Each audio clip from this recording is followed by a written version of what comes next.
right, board members, please take your seats so we can get started. Okay, I'd like to call this meeting to order. Are we live? Okay, are we live? We're good? Okay. All right. Okay, good evening, everyone. Can I have your attention, please? Board members, please take your seats. Members of the public, please have a seat. Thank you, so we can get started. All right, good evening. My name is Evie Hanzopoulos. I'm the chair of CB1. I'd like to welcome you to our meeting on May 20th. We have a very packed agenda tonight, so I just want to quickly review so people know what's happening.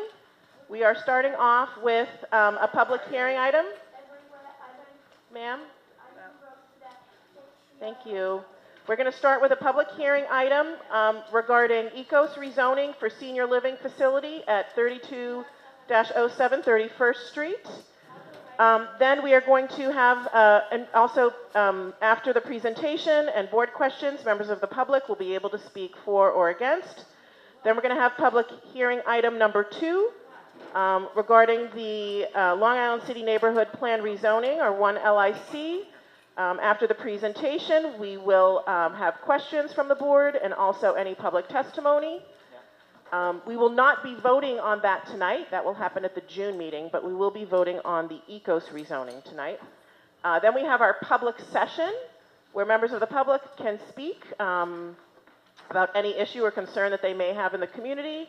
Then we'll head into our business section, and then any elected official representatives can also give updates as well. So that's the agenda for this evening. I just wanted to start because we did do new board member introductions last month, but we do have some new board members who couldn't make it last month who are here today.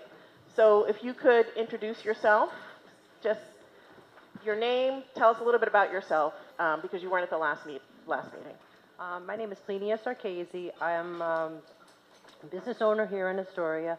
I'm the president of the Homeowners Civic Association.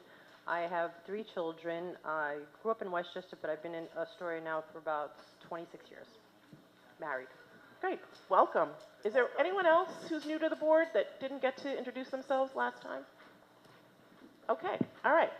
So we are going to get started with public hearing item number 1, ECOS rezoning for senior living facility at 32-07 31st Street.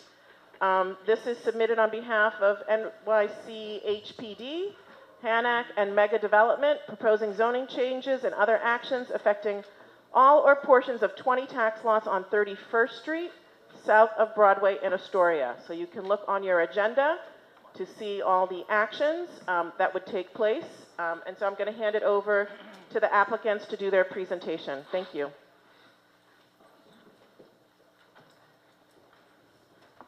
Thank you, Evie. Can everyone hear me? A little louder? Is that good? Okay. Let me just pull this up, and I'll invite the other presenters to join me.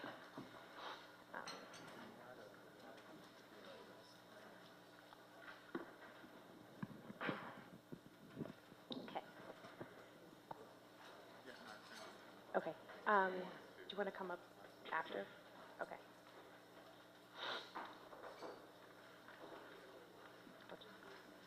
We just need whoever is presenting to come up. Okay. Yeah, you are. Okay. Thank you, Sam. All right. Hi, everyone. Thank you, members of Queens Community Board 1, for the opportunity to present this project to you today. We recently presented this project to the Land Use Committee in October of 2024, as well as on May 7th a couple weeks ago. My name is Annabelle Meunier. I'm a senior planner with HPD's Queens and Staten Island planning team, and I'm joined today by my counterparts on the development team who will be presenting with me, as well as others from the team who are here and available to answer questions. So I'll just start by having my fellow presenters introduce themselves. Hi everyone, I'm Sam Burtnick representing HANAC. Good evening, Emmanuel Kokonakis with Mega. Sakayakis, SLC Architects. Thank you. Thanks, everyone. So we'll go ahead and get started. So tonight we'll just go through the purpose and background of the proposed project, some background on the development team, the proposed land use actions, and the development team will review the proposed project before we turn it over to you for questions. So HPD issued the RFP for this site in 2019 under the Seniors First initiative, which addressed the need to provide 100% affordable housing for 30,000 senior households by 2026. The city identified underutilized city-owned public sites, including several DOT municipal parking lots as part of Housing 2.0 under the de Blasio administration. And after a thorough review process of applications, Hannock and Mega Development, LLC, were designated for the RFP in January 2021. A little bit more about the development team. As you see here, Mega was founded in 1990, has built over 10,000 residential units throughout New York City, and has a long history of working with community-based and nonprofit organizations, local nonprofits, to develop and construct quality residential projects that meet the needs of residents. Hannock, the co-developer and social service provider, was founded in 1972, has served the Queens community for over 50 years. Hannock owns and manages over 650 units of affordable housing in Queens and serves multiple populations for social services and specializes in developing affordable housing for low-income seniors. And SLCE, or Slice Architects, was founded in New York City in 1941 and has a proud heritage of creating architecture in the world's most complex urban environments. And Slice has designed over 60 buildings of senior housing and assisted living, containing 5,500 units or more. Getting into the proposed land use actions as certified into ULURP on April 7th. They are, as noted on this slide, a zoning map amendment to rezone the project area from R5 and R5 with a C12 commercial overlay to C45 and C42A. Number 2, a zoning text amendment to establish the project area as a mandatory inclusionary housing area, which requires that permanently affordable housing be provided within new residential developments, enlargements, and conversions from non-residential to residential use within the mapped MH areas. And number 3, designation of an urban development action area and approval of an urban development action area project, or UDAP, and disposition of city-owned property for the development site located at 31-07 31st Street, or Queens Block 611, Lot 25, to be conveyed to the developer. A little bit more about our zoning proposal. This slide is showing the land use map from the application with the rezoning boundary highlighted for a bit of visibility. So HPD and the ECOS development team coordinated with DCP on the proposed zoning actions to facilitate the project and promote transit-oriented mixed-use development. And the city saw an opportunity here to provide higher density for new housing production, including affordable housing on an established commercial corridor adjacent to a transit station that you can see on the NW line right here. This zoning strategy was implemented primarily to encourage transit-oriented development around the Broadway station of the NW line, which is independently slated for accessibility improvements in the near future of MTA's capital plan. And as shown in this slide is showing a little bit more of the context. The commercial districts at a medium density or C4 density are mapped along 31st Street to the north and along Broadway, southeast of the site, reflecting that both are existing strong commercial corridors. And adjacent to these corridors are primarily residential zones that allow for medium density residential development, and the commercial corridors complement the residential areas by providing concentration of necessary retail and services.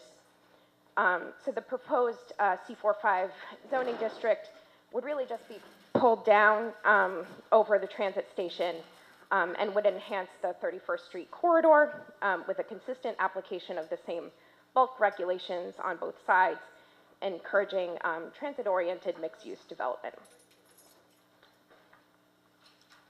This is about the mapping MIH text amendment. The entire rezoning area would be mapped as a mandatory inclusionary housing MIH area, once again, with option 1, which is the only option that we are proposing. The other options are shown for information only.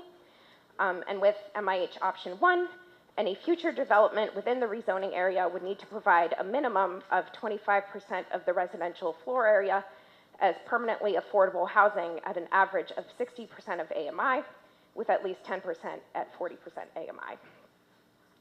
That concludes explanation of the proposed actions. So I'll now pass it off to the development team, starting with Sakiyakis from Slice Architects, who will continue the presentation.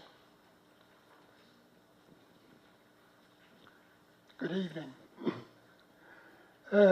So based on the new zoning City of Yes, we have done a 13-story building for affordable seniors. It has 94,000 square feet of residential floor area, 167 affordable independent residents for independent senior residents, plus 1 two-bedroom supers apartment. There's 4,900 square feet of open,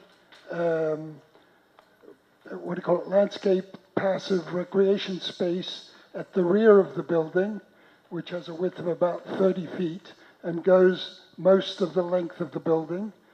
There's, on the street frontage, there's 6,500 of commercial retail space. There's a part of the site that comes out onto 32nd Street, and there's a small 3-story community center which is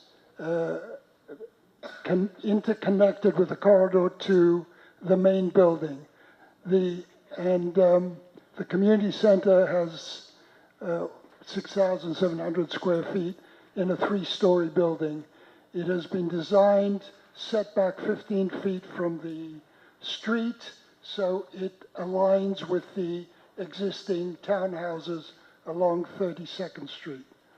The 1-story connection between the community center and the senior housing houses a community space for the seniors, which connects to the external passive recreation space at the back.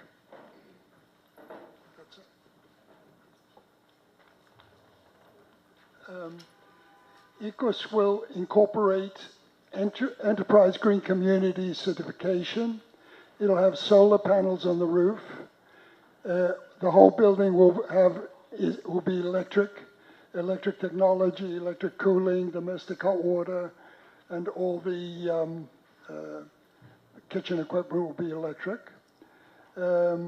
Also, the washers and dryers will be electric. Basically, in New York City these days, the law forbids new buildings to have gas.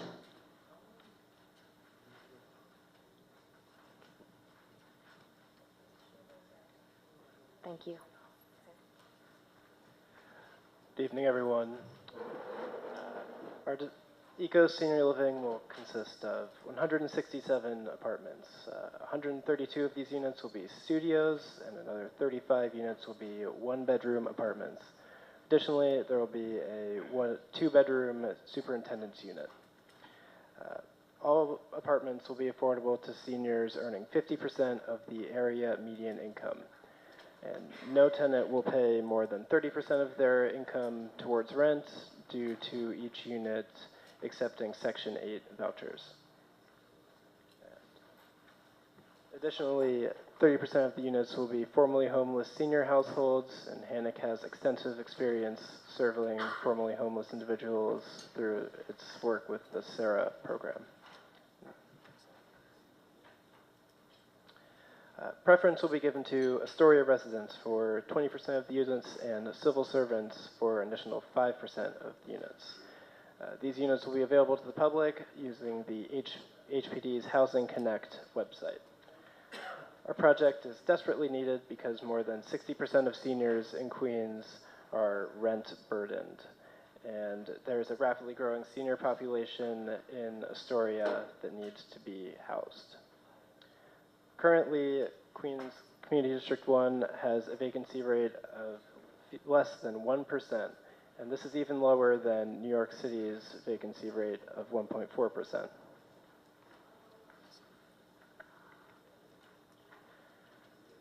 The second floor of this development will host social service offices and amenities such as a gym, computer room, and a game room.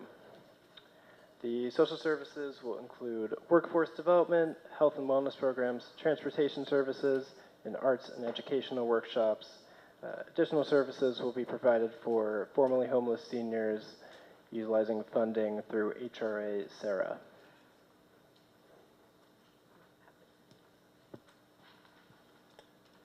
Good evening, everyone. I'm going to quickly cover the economic development aspects of the project. So Mega has a long history working on affordable housing developments and working with HPD's guidelines, which require local hiring as well as MWB participation. We have a history of working with community boards and like hosting OSHA training for anybody in the local community that's interested in getting to the construction trades. You need to have an OSHA card in order to step foot on a construction site. So we'd like to coordinate that if possible. We also like working with, we have a long history of achieving and exceeding goals related to MWBE hiring. Again, we like to work with community boards to host career fairs and job fairs so that local MWBE contractors and MWBE contractors at large can find about the bidding process to gain contracts for this work. Another excellent part of this project is that all construction labor on the project will be prevailing wage. A lot of union trades here. So all construction workers on this project will receive prevailing wages, as well as all operating staff in perpetuity on the project. So the porters and the maintenance staff that work for this project will also be receiving prevailing wages. Happy to answer any questions, and I think that concludes our, I'm going to turn it back to Annabelle, sorry. That's okay. Thank you, Manny. Just to conclude, just to briefly review our anticipated timeline now that we're in ULURP. We've noted the standard timeframes on this slide, and based on these, we anticipate conclusion of ULURP by the end of this year. So now we conclude the presentation, and we're happy to answer any questions you may have. Thank you. Thanks for the presentation. Jean Marie. I'd like to know who's going to be responsible for the electricity. Is the tenant have to pay it, the seniors, or is it included in their affordable housing? It's included. It's included. Oh, very good. Okay. Shahanaz. I want only to disclose I work in HANIC. I cannot vote in this project. Thank you for disclosing that. Good evening, everyone. Thank you for your presentation. This is very nice. We are having another nice building in the neighborhood. I don't know, you didn't talk about anything about the parking. Do you have any parking space there in the building or something? And I have another question about, did you do any survey about the sewer system? You're putting a big building there, so we are suffering. The Astoria is now suffering. We are getting the flooding, and new construction is coming and giving you more pressure. So, did you improve the sewer system there? Thank you. I'll just start by answering that no parking is proposed for this project, and I'll let Manny. Related to the sewer system, we're not going to be improving the sewer system, but we're building in within the site detention measures so that the condition is going to be significantly improved. So the site within the building, we're going to have detention tanks, and our roofs are going to be designed in a way so that all rainfall is going to stay within our site and not get discharged immediately into the sewer system. So the condition is going to be significantly improved to what the current condition is. Dino.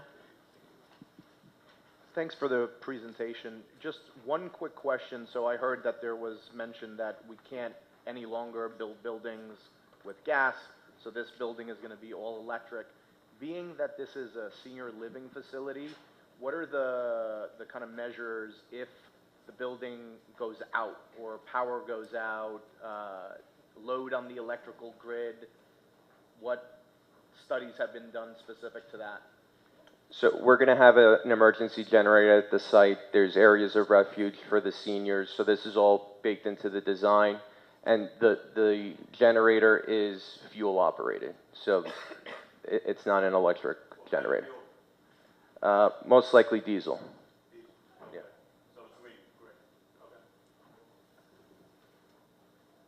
Chris. Hi, thank you for the presentation. Two quick questions. You mentioned a community center.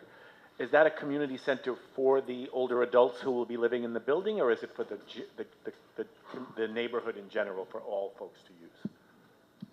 I believe it's both, but I'll let Sam. Yeah, it serves the older adults and annex programs in general for residents and community members. Okay. And then you went out of your way to mention prevailing wage several times. Will this work be done by union workers? For the majority of the trade, But yes. not for all of it? But they will be receiving union wages, correct. Thank you. Corinne. Hi, I have a question, piggybacking on the question he had about prevailing wage versus union employment. So you're saying there will be jobs available, and those jobs will be paying prevailing wage? Will those same jobs be offered for union? You're hiring union workers, correct? Will you be providing opportunities for members of the community to be employed by union? So we're an open shop. Mega is an open shop. We're going to hire subcontractors to perform all the trade work.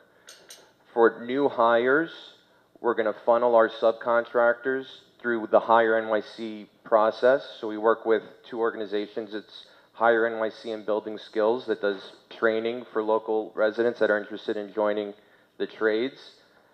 Make sure they're certified, qualified, and recommend them to subcontractors. We're not part of the onboarding process to a union. That's up to the unions themselves on how they garner new members. However, any individual that steps foot on the site will be receiving the prevailing wage, which is the equivalent of the union wage. I understand that. My question was really what role would you be playing in ensuring that people that get employed have the opportunity to get into the union? But that's out of your hand. That's out of our hand, correct. Is that a negotiable factor? I mean, we can't control who the union accepts or not, right? That we're not an individual union to be able to admit members. I just want a clarification. Thank you for that question, Corinne. So you're not contracting with any unions? No. Okay. And then the people that you're going to be subcontracting to, they're going to have to pay prevailing wage? That's correct. Okay, thank you. We have Christina.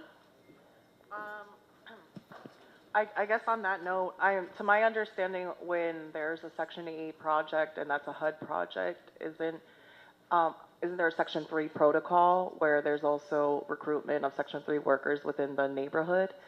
And if so, I would like to recommend direct recruitment of Ravenswood houses, Queensbridge houses, Woodside houses, and Astoria houses, because we have a lot of folks ready to work, just in need of training, and I'd love to follow up on that. But my question is, I see the max income. What is there a lower limit threshold? In that, my deepest concern is for seniors who are making 30% AMI or less, will they have access to this housing? Because I only see a max income. I don't see a lower limit threshold. And then lastly, my question regarding Section 8, and considering the state of the federal government and HUD and the attempts to dismantle HUD, how do we really see this playing out in the long term? Is there a deeper commitment to the perpetuity of this housing? Because I only see 40 years really written here, in contrast to, for example, a 99-year commitment, or like I said, in perpetuity. So I'm just curious if there could be more spoken on that commitment. I'll start by saying that HB projects, even though it's a 40-year term, they're typically renewed for that term. Basically, I believe it's called a balloon mortgage, and so typically developers opt to remain within the program to continue the financing. I will also just note that while the question of the larger political atmosphere is a little bit out beyond our control, I will say that HPD has a lot of staff that is fighting for this affordable housing, working every day on it, since so much of the city relies on our affordable housing programs. And I'll leave it at that. And regarding the lower limits, we can get back to you, but unless somebody has a better idea. I mean, Annex staff will review each application individually, and there's no minimum limit, there's a maximum limit, and each will be reviewed with care to find the best suited tenants for this development. I just want to, again, clarify that because I thought when you initially presented this project to us, the AMI was from 0 to 50. So is there not going to be opportunity for 0 to 50 anymore? I think Sam was just trying to explain that there isn't a lower limit, so it would be 0. I believe there is also a set aside for formerly homeless individuals as well.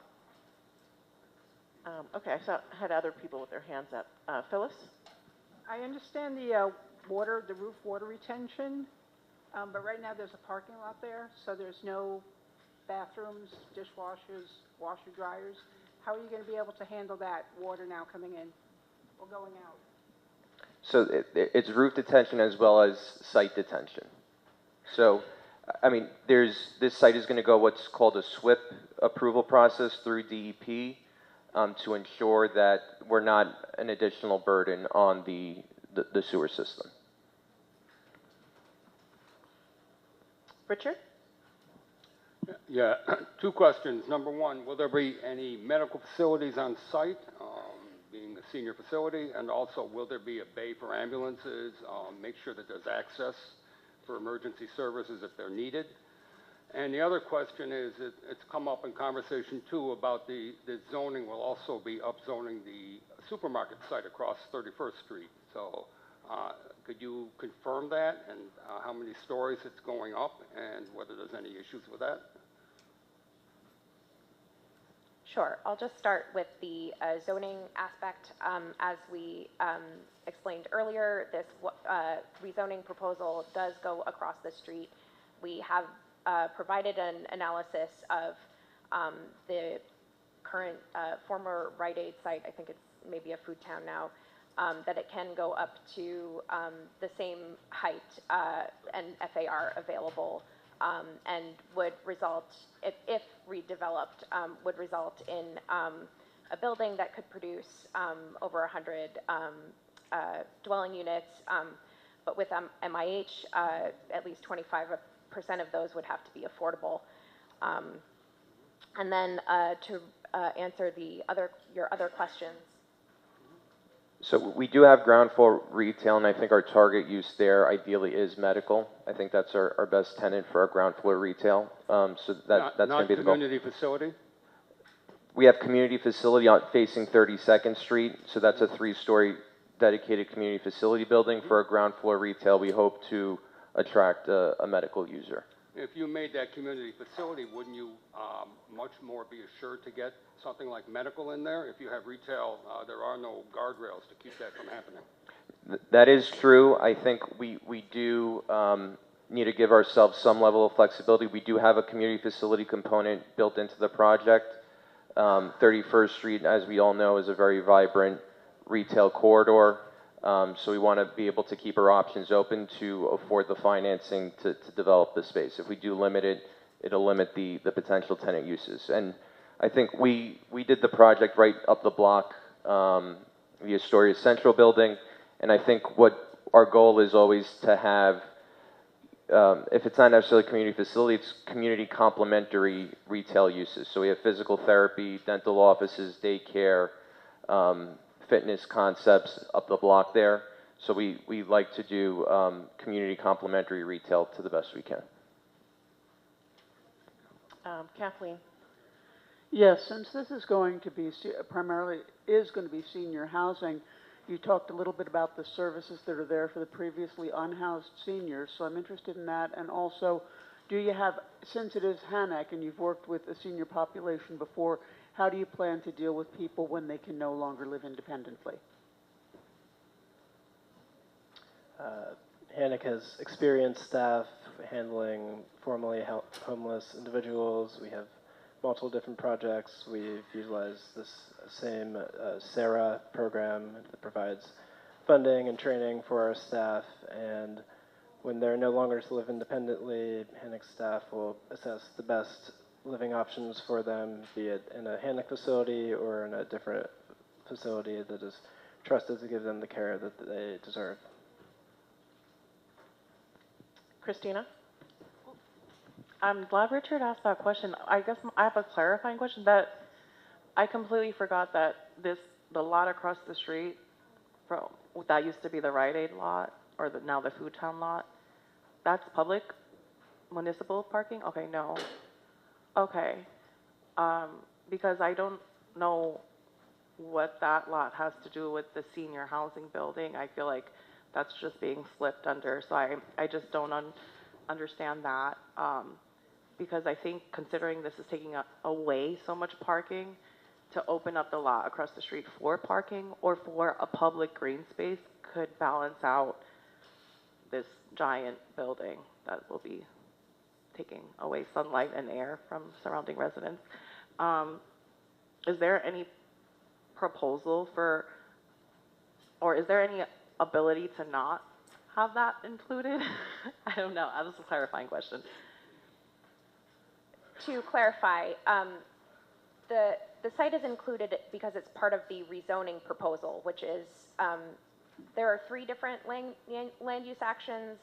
Technically, there's the rezoning, the MIH text amendment, those kind of go together, can't separate them. And then the UDAP, which is kind of contingent on the rezoning. The site across the street is a fully private site. It is only projected for redevelopment as part of an analysis that we have to do to project what could happen on the future site. It's theoretical. It's not actually proposed to be rebuilt, but we have to disclose what could happen on the site should the site be rezoned. So that is why. So this rezoning also includes the newspapers and the driving school, the newspaper store on the corner and the driving school. So it would get rid of those, essentially? No. First of all, I don't know. I'm not familiar with the boundaries. Manny is saying it's not. It doesn't include the stores on Broadway. That's not included. It's Okay. the behind Broadway down 31st.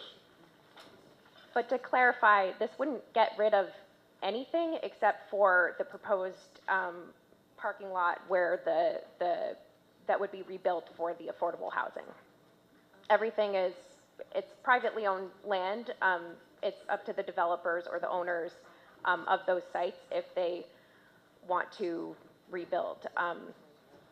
So we've done a projections of what could be likely should that happen. So just to follow up on that, so you haven't talked to the property owner about this rezoning? City planning? We or have HPD, whoever can answer that. And I guess this initially wasn't part of the initial proposals that were presented to the board. This was added just this last time before you came to the board. the rezoning proposal, the boundary had only changed slightly to exclude, like, I can't point to. So I'm referring to the lot across the street. That wasn't in the initial proposal that we saw and reviewed a couple times at the community board. Originally, the rezoning proposal included these lots. We had cut it back. That was the only change. It always included these other sites. And part of that is like when we work with city planning, a rational zoning boundary, it comes to the mid-block. So you're taking that parking lot, the municipal parking lot, also include that project here? Yes, the municipal parking lot is the site. Yeah, that's for the senior housing. Both sides. The other side is not a municipal lot. It is I know with a that's food town, and that is not. But the senior housing is going on the municipal lot. But I guess, I don't know, I did not think that across the street, that was not part of the initial presentations, informational presentations that we got, from what I remember. But anyway, Richard, well, anyone who hasn't asked a question yet before, Marie. For those apartments that are designated for the formerly homeless, who will be furnishing those apartments? I just want to also clarify, we did present this current zoning proposal in October to the Land Use Committee. For the formerly homeless units, Hannock will be furnishing them in its entirety. Thank you. Who's got their hand up back there? Is that Kian? Yeah, go ahead. Could you just say a little bit more about the transportation options for the seniors? I noticed that there was something that was provided, I believe it said to get them to senior centers and to appointments. Could you just speak a little more to that? Hannock uses a variety of bus and shuttles funded through city grants and contracts to get seniors to wherever they need to go with it. Hannock uses a variety of grants, city contracts, other funding means to get seniors to where they need to go, whether it's a doctor's appointment or a shopping trip or a trip to a baseball game. And Hannock ensures that our seniors are mobile and can reach all their necessary appointments and engagements by any means possible. I'm sorry, who was speaking? No, just was that you, Kian? No, it wasn't. No, okay, just the board is speaking now. Thank you. Go ahead. We use shuttle buses. Is that private? Is that part of the building or is that accessoride? I'm just looking to clarify. Is it like a service provided proprietary to the building or is that part of accessoride? Hi, how are you? My name is Stacy Bliagos. I'm the executive director of Hannock. We have an actual bus service funded by the Department for the Aging, and it's buses. Okay. Okay. Like full like I'm just full size buses or they're like mini buses like They're vans? mini buses and full size buses. It's a combination. And they send them anywhere. I was just curious, because it said in the document it was only like, I think it said senior centers and appointments, so just want to clarify, it's anywhere that Yeah, is they on have to request? tell us where they want, Yeah. any person has to tell us where they want to go, yes. Yep, okay, thank you. Any other board members have questions? Okay, Richard? Yeah, I just want to clarify, speaking of transportation, what effect did the proximity to the Broadway station have in terms of the facility across the street, the upzoning of the supermarket? And also, was there ever any thought of creating a dedicated entrance to the subway for the seniors from the building? I'll just say the zoning proposal was considering this, you know, as explained before, because it would be transit-oriented development and this station happens to be getting its own elevator through the MTA capital plan, it was considered a good area for the project and for the proposal, the zoning proposal. And also, MTA has you might be referring to MTA's certification process for, you know, if a site has to, is being built near, they have to provide an entrance. That's not the case here only because it was already part of the capital plan, so MTA said this development would not have to provide a separate entrance because they're already improving the station. Okay, any other board members? Okay, one more, Christina. Okay. Is there any possibility to add at least a little public-facing green space, even trees and benches for folks to sit, just because of that it's such an industrial, you know, a business area?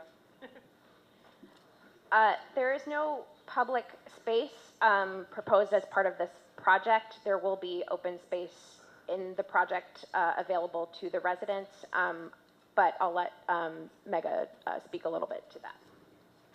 So we definitely will have tree pits. Our building, also our retail's set a little bit back also, so we could certainly talk about like a street experience with benches and whatnot.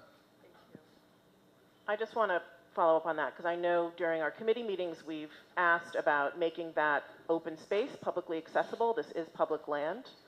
So I want to, you know, kind of push back on that a little bit more because there is very, very little open green space in that area. And here's public land. It's going to go to a good, you know, a good cause, senior housing, but also making that open space publicly accessible when there's 3 other rooftop terraces, I think is something that I would really urge you to do. My last question has to do with the UDAP designation. Isn't that for blighted areas? Could you just talk a little bit more about what that designation means? A UDAP really can apply to any city-owned site. It's really just more of a mechanism to ensure that a project plan remains. So if we're designating a site to a developer, it's the teeth that will ensure that the project will continue.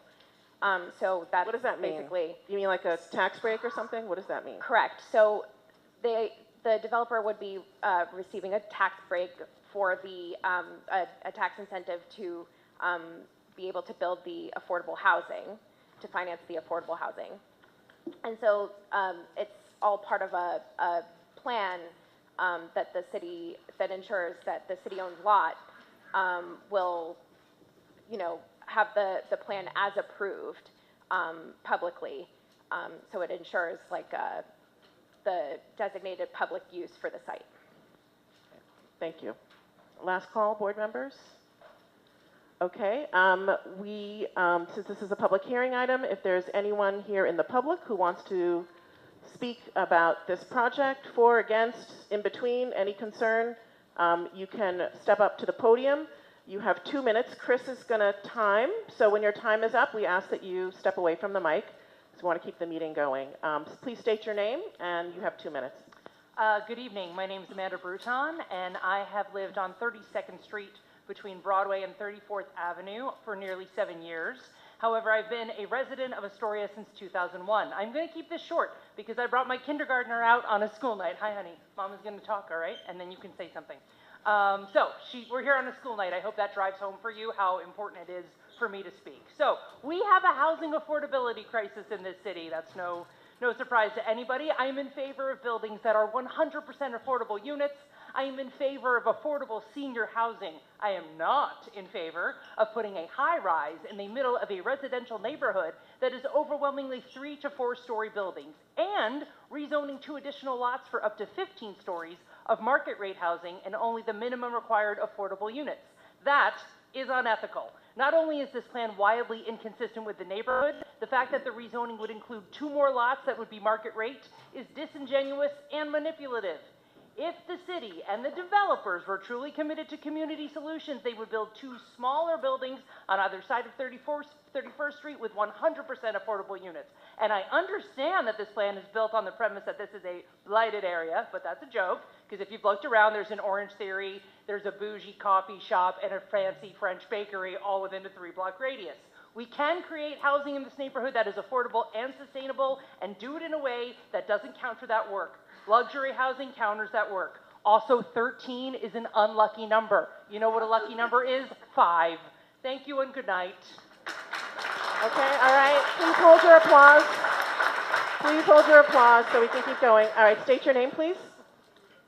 Neil Herden, 36-year resident. I'm fast on the way to becoming an elder senior citizen. So my question is that you say that you're building studios rather than traditional one-bedroom apartments at the majority of the building. My question is to specifically the actual studios. Are they going to have bathrooms in them, shower rooms? Are you going to be putting grab bars in the bathrooms? And what facilities are you going to install so there are no trips and falls and that senior people will feel secure? Thank you. Okay, just quick answer. Are they going to have their own bathrooms in each apartment? Okay, great. Okay, thank you. Next, please say your name and make sure you sign in. Hi, good evening, everyone. I'm Joseph Mirabella with the 31st Street Business Association. And my concern comes as a grandson. My 2 grandmothers being 85 and 91 years old. God bless them both. So we touched on transportation for the seniors. Now, my concern is how is this plan going to intermingle with the upcoming DOT proposal, which will place whatever buses and other modes of transportation for the seniors 11 feet into the street underneath the elevated structure. And you're forcing seniors, whether they're by wheelchair or walker or, you're forcing seniors to cross what could be a potentially dangerous area, which would be the bike lane, and especially if it's going to be used by mopeds and things of that nature. So that's a huge concern. You have things falling from the tracks too. It's very common. And the last thing is, I was a little disheartened at last month's meeting that everybody who spoke regarding the 31st Street proposal was given 90 seconds. Just like the community board, people come, make the time out of their day to be here, to speak on the matters, and, it was a little disheartening to see that everybody was limited to 90 seconds last time. Thank you. Okay, just so you know, we are not speaking about, you brought up a point about accessibility, and that's fine, but this is not just anyone who's going to come forward and talk about the bike lanes. That you can do during the public comment section, because we want to talk about the housing proposal. And you got your time back, so you're good. Next, anyone else?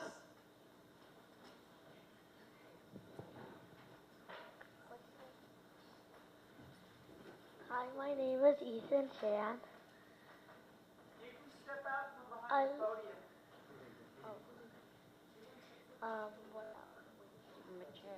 I live on 32nd Street in Astoria because there's sun. I don't want to see the building out because then it doesn't have enough sun.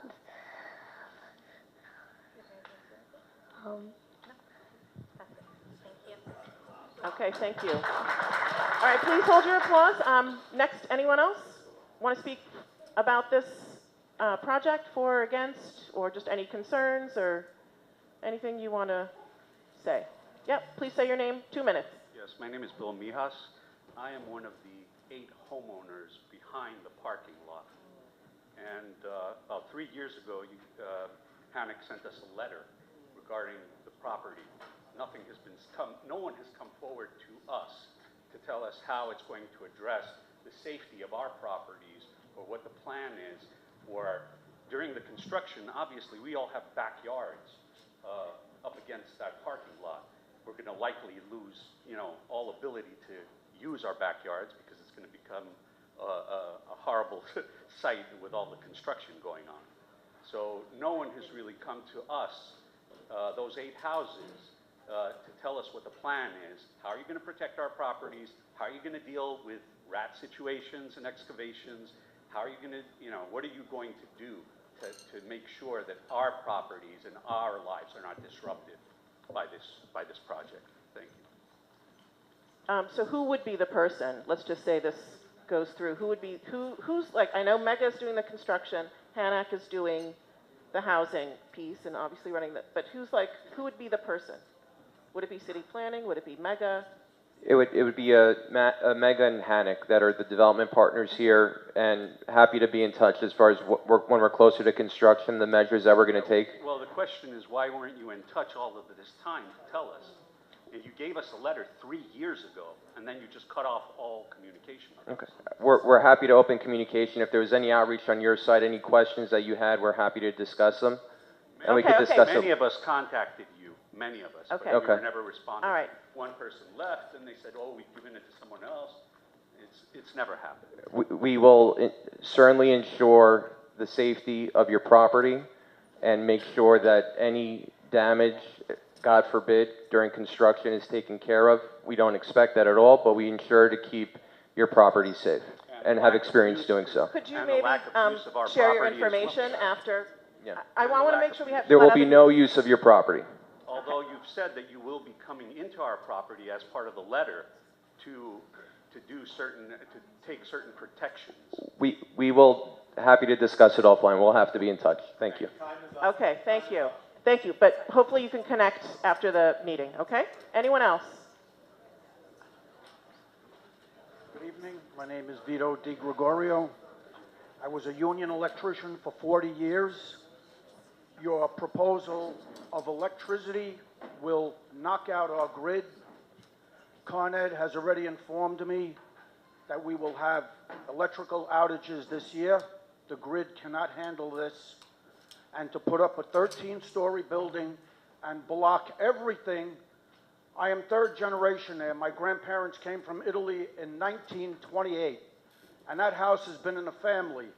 And you got a lot of nerve to come into the neighborhood and destroy what we have.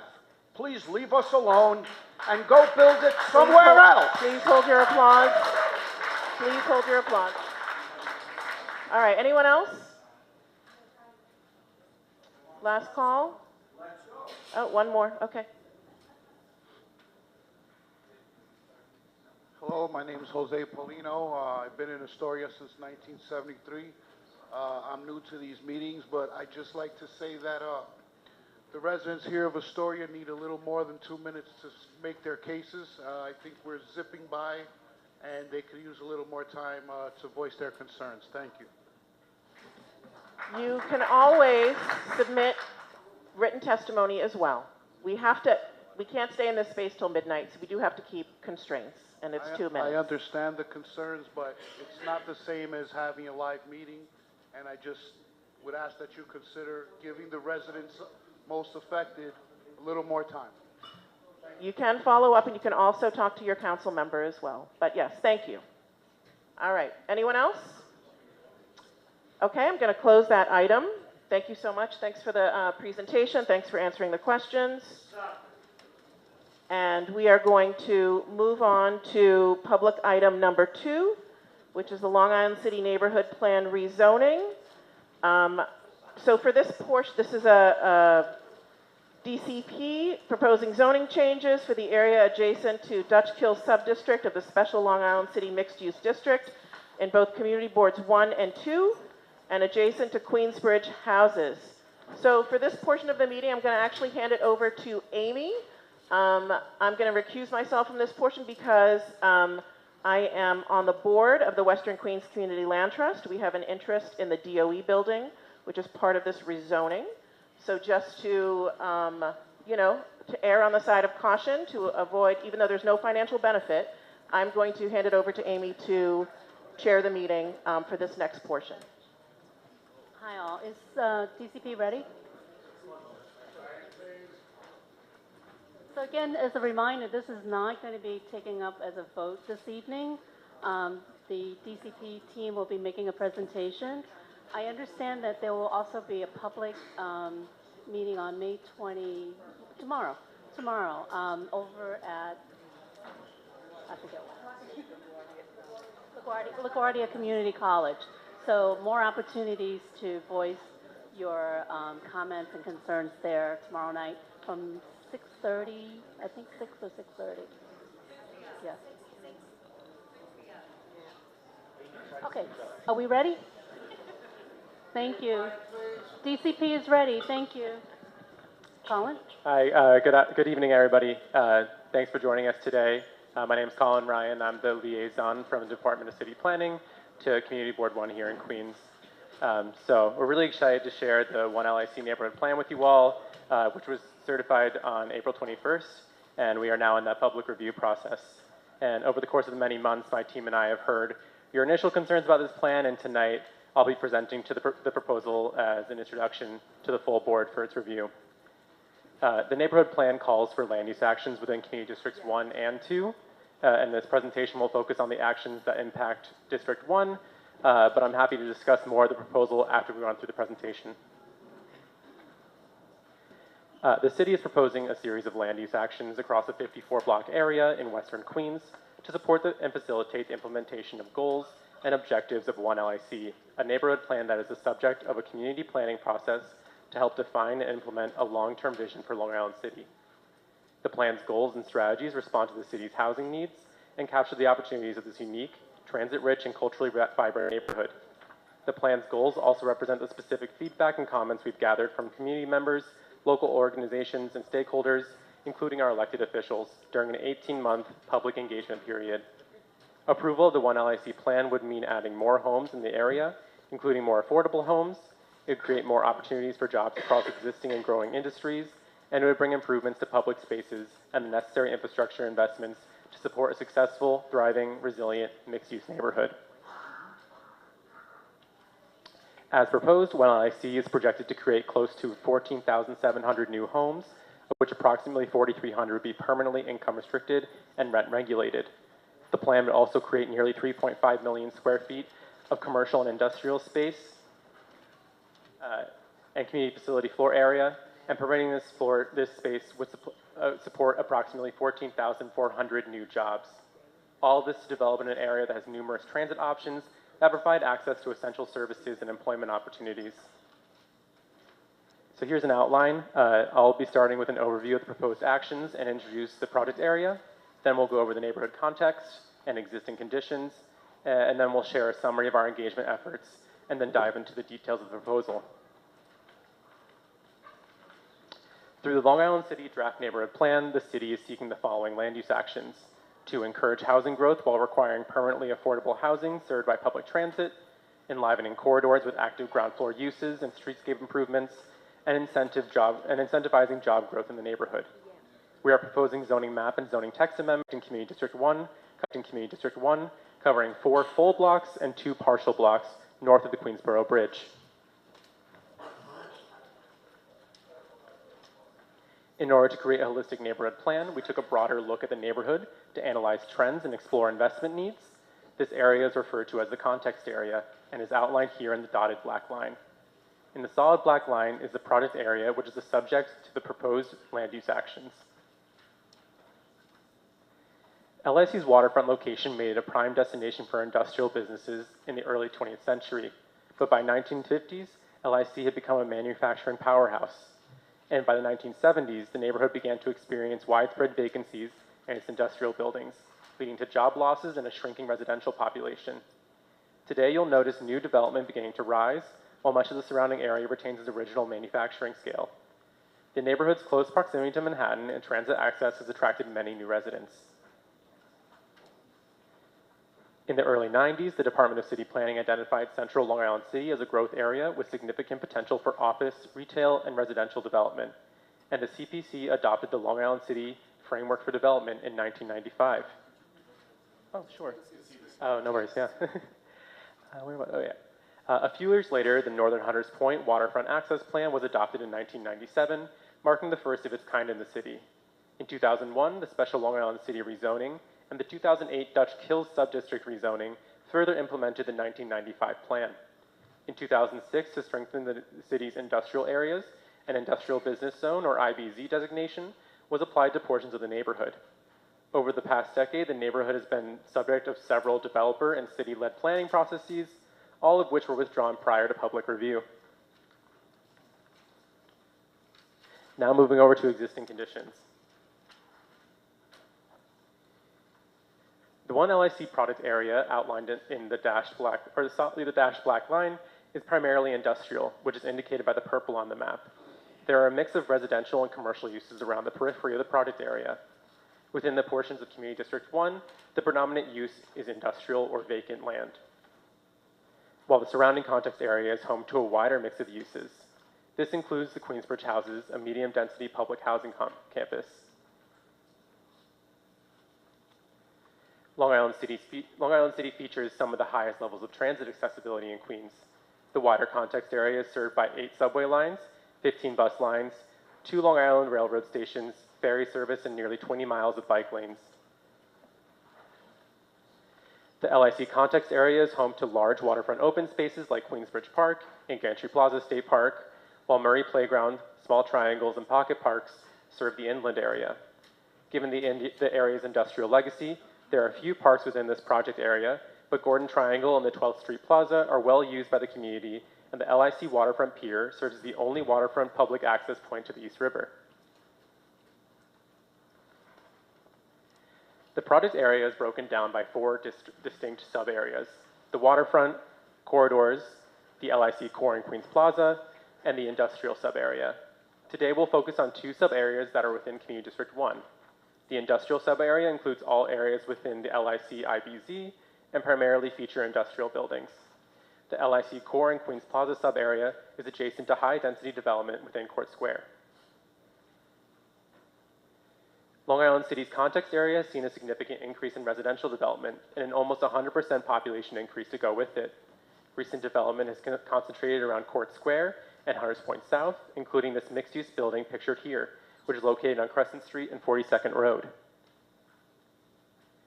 Today, much of the project area is zoned with manufacturing districts, with mixed-use and residential districts zoned along the waterfront, Queens Plaza, and 44th Drive areas. The areas within Community District 1 are currently zoned M13 and M15. Despite Long Island City's many strengths and assets, today's zoning is outdated and presents key challenges, such that there are no requirements for affordable housing, low FARs limit growth potential for existing businesses, and unlike in other parts of the city, high-density districts are not eligible for open space bonuses. The One LIC study area encompasses portions of the LIC Industrial Business Zone. IBZs were established in 2006 and were created to support industrial and manufacturing businesses by providing a relocation tax credit to those choosing to move into the IBZs. To create more certainty for these businesses, the tax credit was paired with a commitment by the city to not permit residential development in these areas. Industrial businesses have historically provided the majority of jobs both in the project and context area. Over the last decades, this dynamic has reversed, with employment in both areas concentrated in non-industrial sectors, which includes office, local services, and institutional jobs. The project area shows declining employment across all sectors, while employment in the wider context area is increasing. However, this growth is coming from the non-industrial sectors. This building, located on 21st Street across from the Queensbridge Houses, demonstrates the shift from predominantly industrial uses to more commercial or mixed-use buildings. The Northern Hunters Point Waterfront Access Plan covers the project area's waterfront properties within Community District 2, including those along the East River and Annabelle Basin. The first of its kind in city history, The WAP was adopted in 1997 to set forth context-specific waterfront zoning requirements for the conditions along this stretch of the waterfront. The public access requirements are triggered when a parcel proposes a new development, enlargement, or change to predominantly residential and/or commercial uses. The existing WAP is based on a vision from the 90s and is not in line with current design standards and climate risks. To date, this WAP has not generated any newly built public open space in Long Island City. Next, we'll walk through engagement for this project. In the fall of 2023, we kicked off engagement with a city council member and WXY to facilitate a robust engagement process. We worked with residents, stakeholders, local businesses, community groups, and elected officials over the course of about 18 months to develop this proposal. DCP with Councilmember Julie Won, WXY, and our agency partners held a series of town halls and focus area meetings to learn about residents' concerns, answer questions, and share about existing resources. Through the process, we've engaged with many agencies, especially HPD, Parks, EDC, DEP, and DOT, to align community feedback with ongoing work and to explore options for new city projects, programs, and policies. In total, we held 16 public meetings and received over 5,750 comments from 1,800 attendees. In the winter of 2024, the Department of City Planning and Councilmember One's office each released surveys asking the community to share their vision for the city-owned sites. Combined, these surveys gathered 2,350 responses. The following goals emerged from over a year of community engagement and conversations with agency partners. Goal 1, create more housing for people at a range of incomes. Goal 2, create a connected, resilient, and accessible waterfront from Gantry Plaza State Park to Queensbridge Park. Goal 3, meet the infrastructure and community needs of a growing neighborhood while mitigating climate impacts. Goal 4, support the diversity and the vitality of Long Island City's unique and thriving economy. And Goal 5, make it easier for residents to access neighborhood resources and amenities. The neighborhood plan hopes to achieve these goals through zoning updates, neighborhood investments, and policy changes. And now I'll move to the proposal section. The neighborhood plan aims to reach 5 community-driven goals through a variety of approaches available within DCP's toolkit. This includes delivering on income-restricted housing, removing zoning barriers to induce economic development opportunities, applying mixed-use zoning throughout the area to capitalize on LIC's transit access and to maintain an active neighborhood throughout all times of day, to require the neighborhood's main corridors are safe, welcoming, and provide resources to people, to modernize the waterfront open space requirements and expand the neighborhood's open space amenities from Shoreline to Queens Plaza, and finally, to implement a variety of strategies that can elevate neighborhood resiliency. I'll continue to use the sub-area framework I mentioned earlier to discuss these actions, starting with the industrial sub-area. Today's industrial areas within the IBZ are a workforce center host to a variety of businesses. While many of them serve citywide needs, like office construction, there's been a growth of businesses that directly serve the LIC neighborhood, such as barbershops, breweries, and sports clubs. In recent years, the creation of the 12th Street Plaza acts as a public realm intervention for workers and neighborhood residents alike. However, today's zoning continues to restrict growth of these businesses, while the public realm conditions can be hostile for pedestrians seeking access to these amenities. The proposal calls for applying a variety, the proposal for the sub-area would maintain the same uses allowed in industrial areas while encouraging business growth. Building on the success of the 12th Street Plaza, the proposal would apply limited streetscape regulations along key corridors within the sub-area in order to create a safe and engaging public realm. The proposal calls for applying a variety of M1A districts, mapping the highest district closest to the high-density core of Long Island City. M15A, a 6.5 FAR district, will be mapped to step down away from the core and relieve constrained street networks. The M14A will be mapped to the north and as a step down to the Dutch Kills neighborhood. At the bottom of this slide, you'll get a closer look at what these districts permit. M1A districts encourage loft-like building forms with flexible envelopes to address a variety of business needs. The maximum building heights range from 155 to 205 feet. Today's LIC core and Queens Plaza area hosts a variety of land uses. Within Community District 1, this includes a vacant block, an art storage building, a hotel, and a two-story industrial building. Within Queens Plaza, the redevelopment in recent decades has delivered on housing production, but underlying zoning did not require affordable housing. There are also no incentives within the existing special district to encourage the creation of open space, leaving the neighborhood without sufficient green space. Other areas, however, are still zoned M today and are either vacant or underutilized based on their proximity to transit at the Queensboro Plaza and 21st Street Queensbridge stations. The proposal calls for expanding and introducing high-density mixed-use districts as already mapped directly to the east, while providing income-restricted units. Streetscape regulations would be applied along key corridors in order to create an engaging public realm. An open space bonus would also be introduced to this area for the first time. The proposal would map M16A paired with an R10 district directly adjacent to transit stations and existing high-density mixed-use districts near Court Square. M16A R10 permits a 12 FAR for residential and an 8 FAR for commercial and manufacturing uses.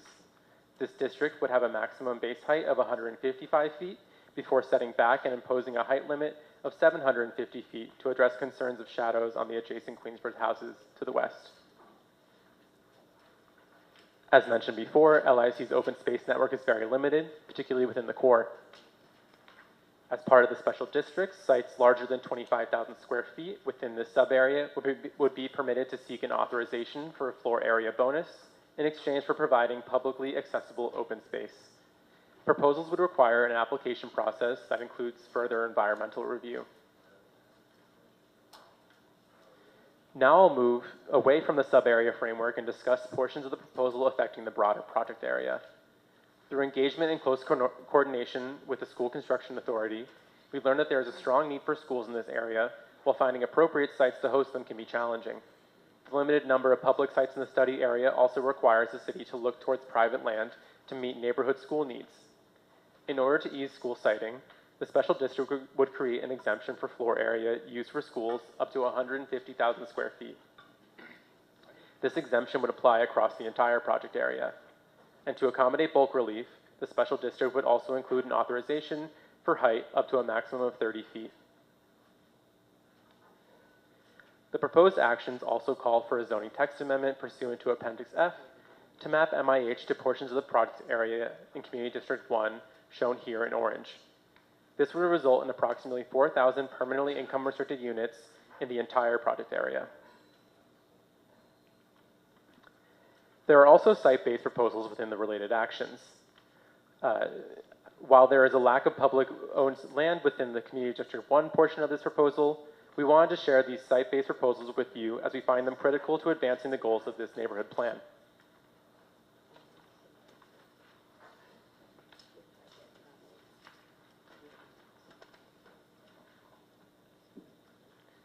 The three sites along 44th Drive were the subject of a public workshop held this winter to better understand the community's vision for this portion of the waterfront. A set of community visions were developed based on feedback from the workshop. First, an active community space with housing, open space, commercial space, and community facilities to serve the needs of existing and future LIC residents. And second, a new waterfront open space that would complete the vision for continuous public waterfront from Queensbridge Park to the Hunters Point South, and enhance resiliency to protect the community from flooding. Now that we've introduced the three city-owned sites, let's take a closer look at the specific actions proposed for them. This photo shows the existing structure at 4459 45th Avenue. The approximately 42,500 square foot site is currently used for DOT storage and operations.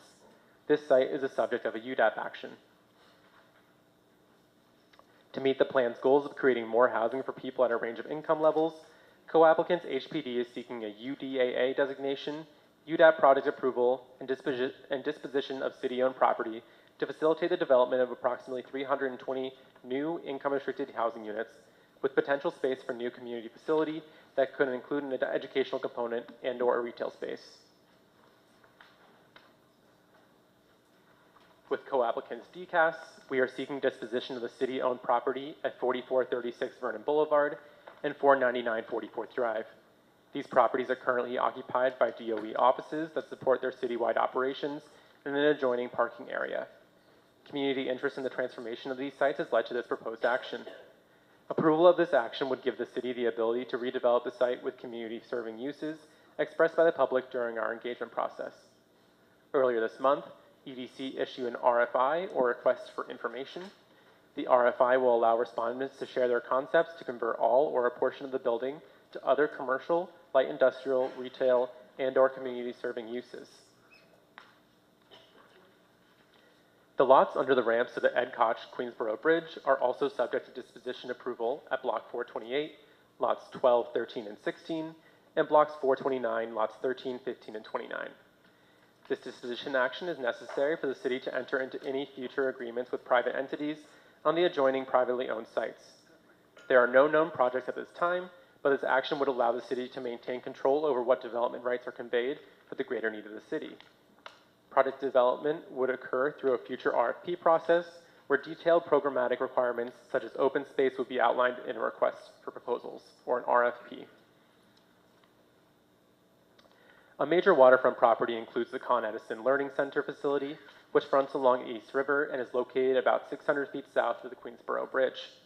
Due to its critical role as a training facility for the utility company, we do not expect redevelopment on this site in the near future.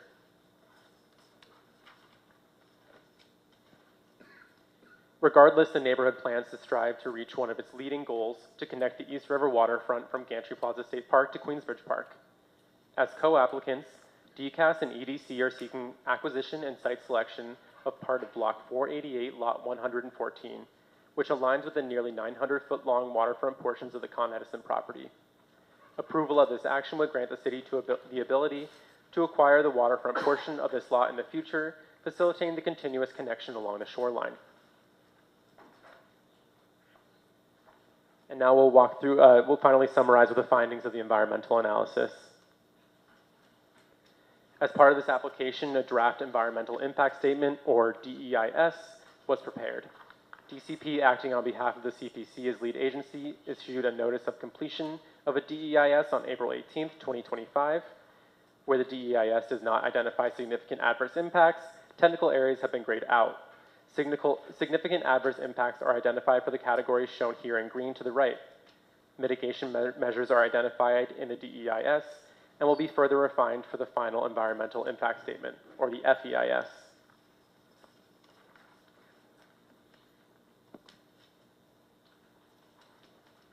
So thank you for your patience as we walk through the details of this plan.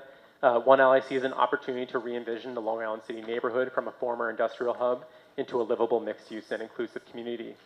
Ensuring growth is met with a smart planning for infrastructure, sustainability, and climate resiliency. In total, we project one LIC would create approximately 14,700 new homes, with around 4,300 as permanently income-restricted housing. This plan also includes space for roughly 14,400 jobs, while being a catalyst for capital and program-based investments, aligning with City of Yes and citywide and waterfront resiliency programs.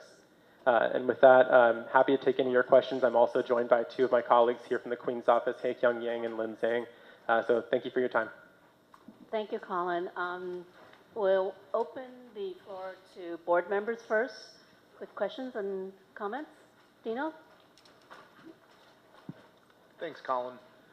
One of the things that I'm seeing is kind of like these potentials for these huge buildings, right? And one of the gentlemen in one of his comments said that Con Edison had made mention that we may not have enough for the electrical grid, right? As these new buildings are coming up, Local Law 152 of 2021 required us to move away from gas, so there is more electrical load. We consistently get emails from Con Edison, please shut off your air conditioning. It becomes hotter and hotter and hotter every single year. And so I'm just wondering, like, I don't know if any of you have gone to South Africa, but they experience what's called load shedding, whereas the government will shut down, schedule, and tell you that your power will be shut off for 6 hours at a time, almost every single day. And so I do not want that to happen specifically in our neighborhood, so I don't know what the plans are to help not have that happen. because that is a huge concern to me, because we've seen brownouts happen, and then having this type of load shedding is not anything that I want to experience, because I literally live in this area, my family lives in this area, I know many members of the community live in this area, and so I'm really concerned about that.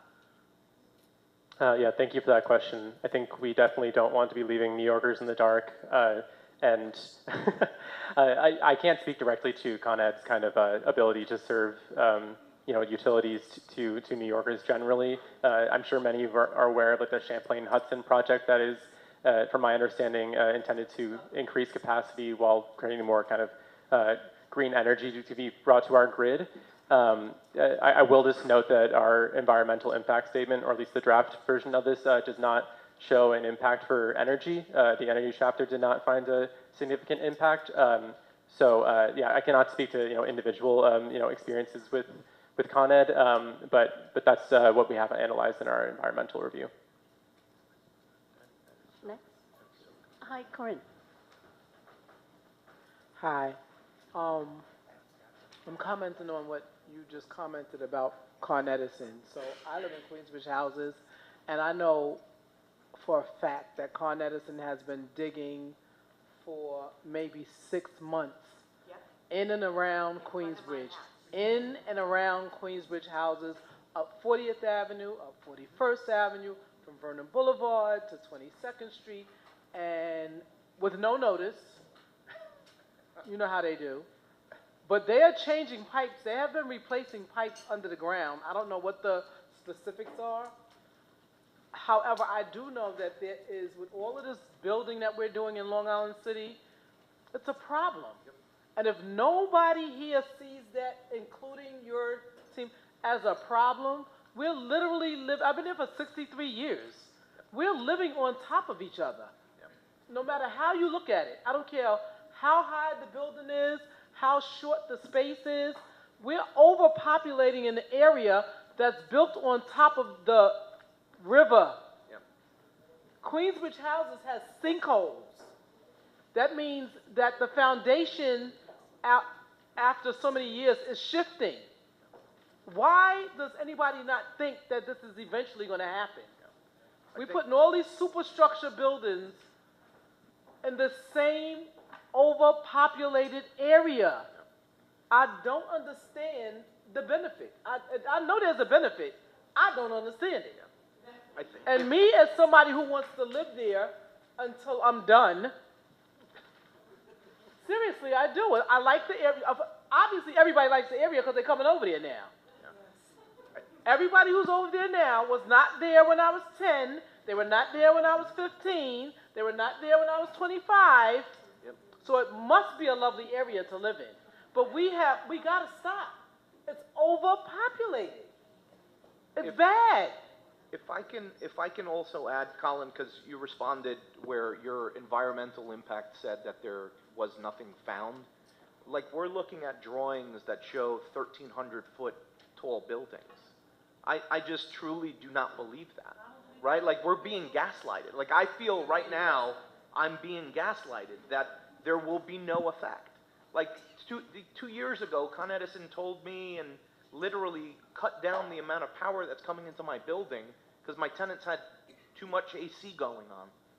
Like, I feel like I'm truly being gaslit. It's not okay. It's really not okay. You know how many gas outages we have in Queensbridge houses? At least 3 a week, where they have to shut down. It's usually 2 connected buildings. So I can't speak to mechanically what's causing the gas outages.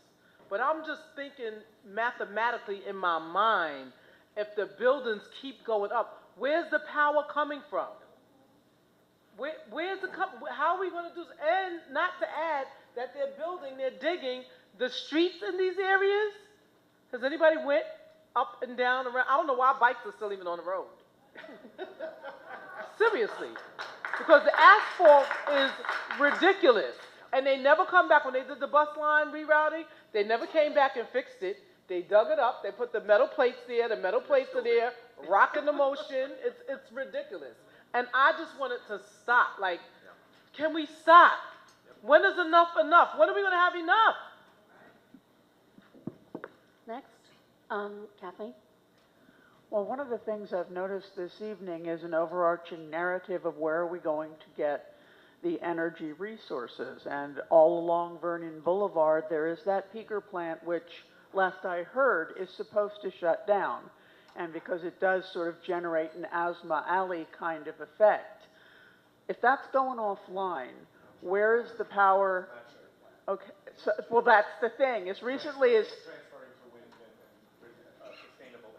yeah, but that's the thing. We're bringing in so much more, and it's the same when we discussed the huge development that's going in at Astoria Boulevard. We're bringing in thousands of new people and an already very shaky infrastructure, and then add to that the energy resources.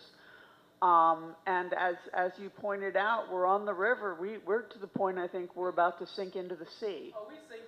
So I have great concerns, especially that huge building in the drawing of the one where the vacant area is right now. One, I don't believe it's going to have much in the way of median income housing.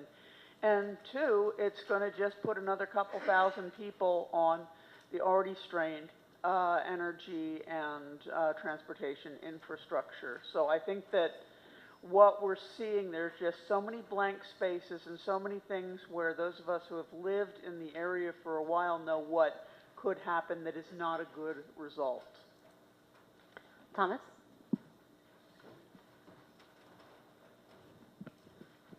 Thank you. Hi, Colin. I've now seen this twice. I'm on the Land Use Committee as well, so I appreciate you going through this.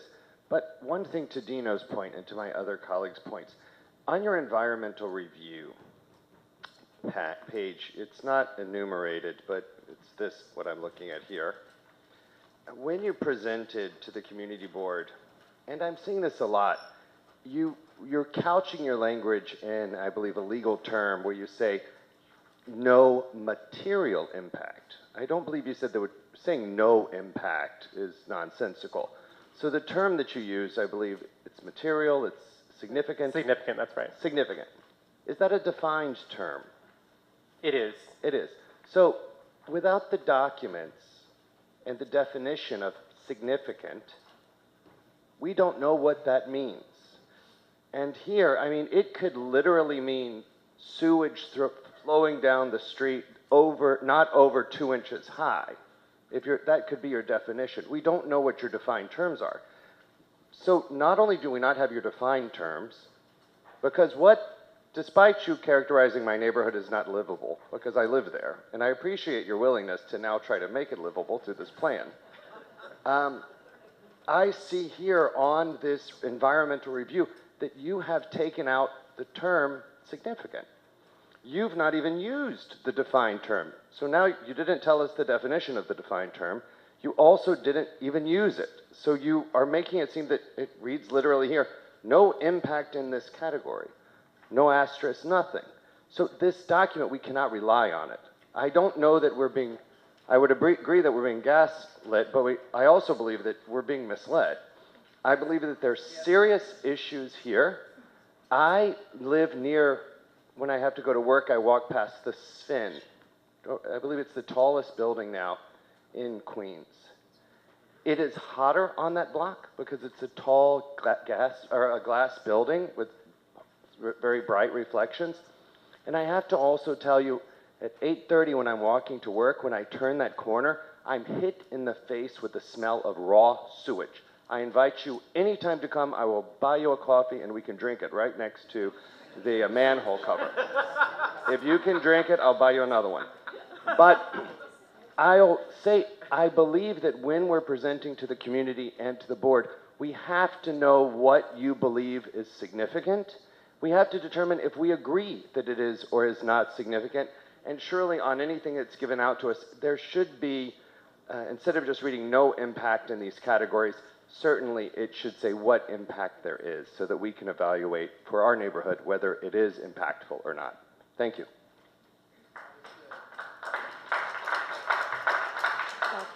Yeah, Tom, just to make a clarifying point. I just want to note that there's like a consistency within our methodology across all projects for environmental review. So we do follow a technical manual. It's called the Seeker Technical Manual. Please don't ask me to tell you what the acronym stands for. I don't remember. But it does set forth kind of what those parameters of what's significant are. And I'll comment noted about the significant portion. It does, it's important. But yeah, just wants you to know that there is, some very strict parameters on what is considered significant and what isn't. I certainly understand the drafting of parameters. I happen to be an attorney myself. I understand when you define a term where you may want to make it material, not material. You may want it to not to be significant. But in an effort to be honest, it should really say at the bottom, terms within are defined in the seeker's manual, which can be located wherever, in case someone looking into it wants that information. Because if we just read this, it says no impact whatsoever. And I think we can both agree now that that's incomplete information. Thanks.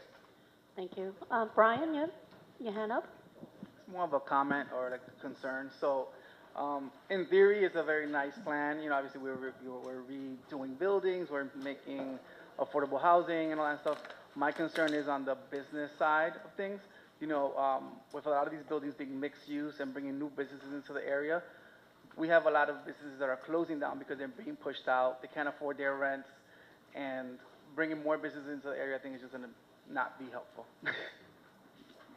I don't expect you to do anything about that, but just like throwing that out there. Next, Richard. I just have one comment, and what really is a shame here is that boards 1 and 2 are paying the price of the rest of the boards in Queens, opting out or the politicians letting them get away with opting out of the city of Yes. All this construction is happening because the rest of Queens used their political pull so that they did not have to create new housing. And this city needs housing badly. And we're stuck, frankly, paying the price. So I don't know if that can be re-looked at down the road. All I know is that we wouldn't be going to this extent in Long Island City, if the politicians didn't cave in to the interest in Douglaston and Elmhurst and other areas. So I think that's why we're stuck with this, to boards 1 and 2. Hi, Todd.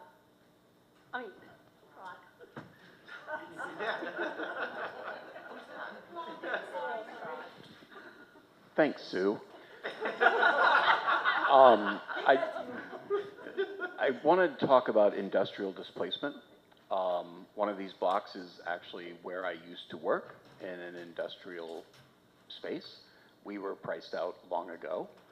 And you are talking about creating conditions where a lot of the industry that exists in the area will not be able to exist anymore. These are jobs that pay well. They don't require a college degree. They give opportunities to people who have come to this country with skills that are necessary and part of the economy of New York City that keeps it thriving. So what is the plan to help the businesses that will be displaced by this action? Yeah, thank you for that question. I'll just want to reiterate that we are definitely trying to maintain industrial uses here by having a large portion of our proposal maintain M districts, which only permit industrial and commercial uses. We've also been working really closely with the LIC partnership. They are the industrial business service provider for this area. And we've seen them as a really close partner through this process, and we've been trying to be really ears to the ground on what those kind of needs are. And as that industrial business service provider, they also work with the Department of Small Business Services to connect those businesses to resources, including grants. And lastly, I'll also just mention that the Department of City Planning, in coordination with SBS and EDC, is also undertaking an industrial citywide plan right now. So it's not necessarily focused just on Queens, but citywide about ways that we can maintain and grow industry, within the boundaries of the 5 boroughs. Stacy? Hi, thank you for this presentation. This is my first time hearing it, unlike some of you here. I did in looking at the environmental review, see transportation was one of the impacted categories, which is pretty obvious. I've tried to get on the N train at 36th Avenue during rush hour and found myself unable to even enter the train because there were already too many people on it. I've also rode my bike around in that industrial area, and it is a menace to navigate. And also only has, there is a decent, I think there would be a decent commute as a pedestrian for anyone walking from any of these potential residential developments to the train. So what are I did notice that in the proposal, there isn't a section on transportation. So I would love to hear a little more information about like what the plan is there and how to ensure we can handle this influx of people. Yeah, I definitely share a lot of your lived experiences, both biking and taking the train. I'll say that we did analyze some impacts in terms of transportation, definitely on subway lines. We are currently proposing some mitigations right now in our draft environmental impact statement, but we're going to be further refining them as we engage further with MTA and DOT about kind of what feasible impacts are to reduce those impacts or negate them fully if possible. Anyone else? Any other board members? Is there a timeline for what we could expect for that? Sure. So the final environmental impact statement comes out at the CPC vote, which I believe is scheduled for around September. Yes, we'll have an exact date for you in a follow-up, but it will be, it is after the community board review period. Evie? So in regards to the DOT site, you said that there would be 320 affordable or MIH income restricted units. Out of how many? Is that going to be a 100% affordable site, or is it going That's to right, be... out of 320. Sorry, 320 out of 320, it's 100%. Okay, so it's 100% affordable. So in total, there's going to be about 50,000 people that the housing would support in this area? For the project area, I don't have the number offhand if you... What's the number? It's going to be over 14,000 units. But the number is like... So there's no projection for what the population... There is in our... Yeah, there is one in our DEIS product description chapter. I just don't have it offhand on me. And the lots underneath the bridge for potential open space, what are those being utilized now? Are they being leased? Are they being used by city agencies? What's happening there? Or these lots are the ones over here? All of them, actually, I'd like to know. Currently, they are being used as DOT's storage and or utility space, but they are under the jurisdiction of DOT. So DOT is using them. They're not leasing them out? I'm not exactly sure, but it is under their jurisdiction. So if they are leasing it, then yeah, then I guess they would be leasing it. But yes, they are, like I said, under DOT. Evie, are you asking for specifically all the sites that, or just these So two those sites? two right there. Yeah. Right? Mm-hmm. So I know that they're under DOT, but Okay. sometimes they lease it. They lease it out. So if it's leased out, like, what are the terms of the lease? Is it a 20-year lease? Is it a? But you don't know. You're not. I don't know. Okay. We'll get back to you on that. I don't believe it's leased. I think it's being used by DOT. Okay. And then in terms of the R10 across from Queensbridge, so there is no unlimited height potential there? It's capped at how many stories? 750. Which is approximately 75 stories? 75 stories. Yes, around 75 stories. Okay. Yes, that is capped. It's a maximum allowable buildable cap. Okay, thank you. Hi, Christina.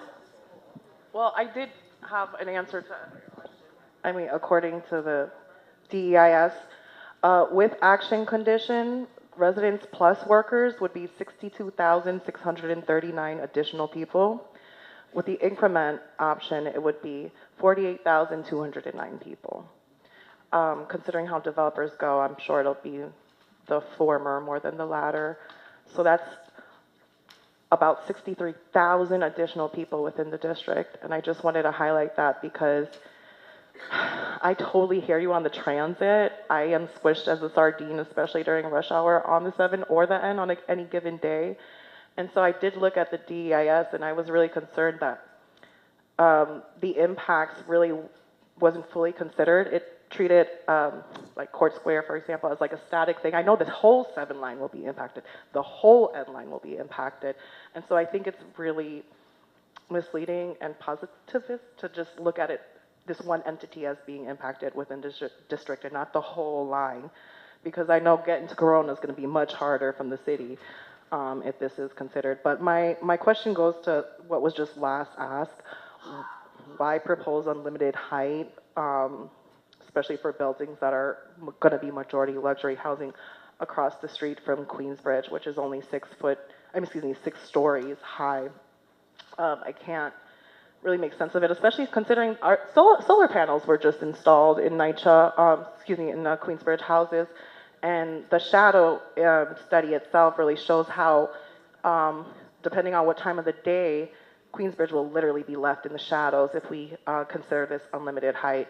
I don't think it took into consideration the deep impacts to Queensbridge, nor did it really include investment in Queensbridge or Ravenswood houses, which brings me to my next question. Why was Ravenswood houses not included in the context area when east of the impact study area, there's miles of land included in the context area? We can look at the diagram. I just want to make sense of why Ravenswood houses wasn't considered in the context area, considering dust and debris from all this construction will definitely impact us. It will also impact our visuals to the city. But most importantly, I'm concerned about Queensbridge's right to clean air and light.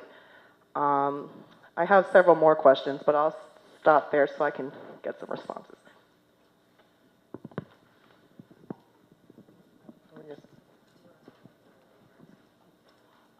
Christina, thank you for your comment. Your question about the context area. The context area is defined in the DIS by either 0.25 or 0.50 miles from the project area. I think Ravenswood was captured, actually not really captured because of that specific radius. That being said, I've had this conversation with you. Even though it's not in the project area, there are part of the neighborhood plan, commitments for capital investments and policies that we're looking at as part of the neighborhood plan. We're having conversations with NYCHA, we're having conversations with the council member who is invested in the community. So, yes. What was your other question? Why unlimited height across the street from 6-story Queensbridge houses where luxury housing at that, when the median income is $25K, maybe $26K? Did you say eliminate? No, why is there unlimited height proposed across the street from 6-story Queensbridge houses? So there is actually a limited height. It's what I was saying before at 750. There is a cap. No, okay. Why excessive height that doesn't adhere to the neighborhood character, and the limit should be 6 stories is what I'm saying, because it should not leave Ravenswood in the dark. Okay, I hear you. I hear you on the... Queensbridge, excuse me. Yeah, it's okay. I hear you on the request for lower heights in that site. When we analyzed when we were taking a look at the heights around these particular sites to the north of Queens Plaza North, we thought it was, when we do know that it's at a transit corridor, we do also realize that adjacent diagonal to it, we have Court Square that have buildings at that scale as well. So as a land use rationale, we found it appropriate.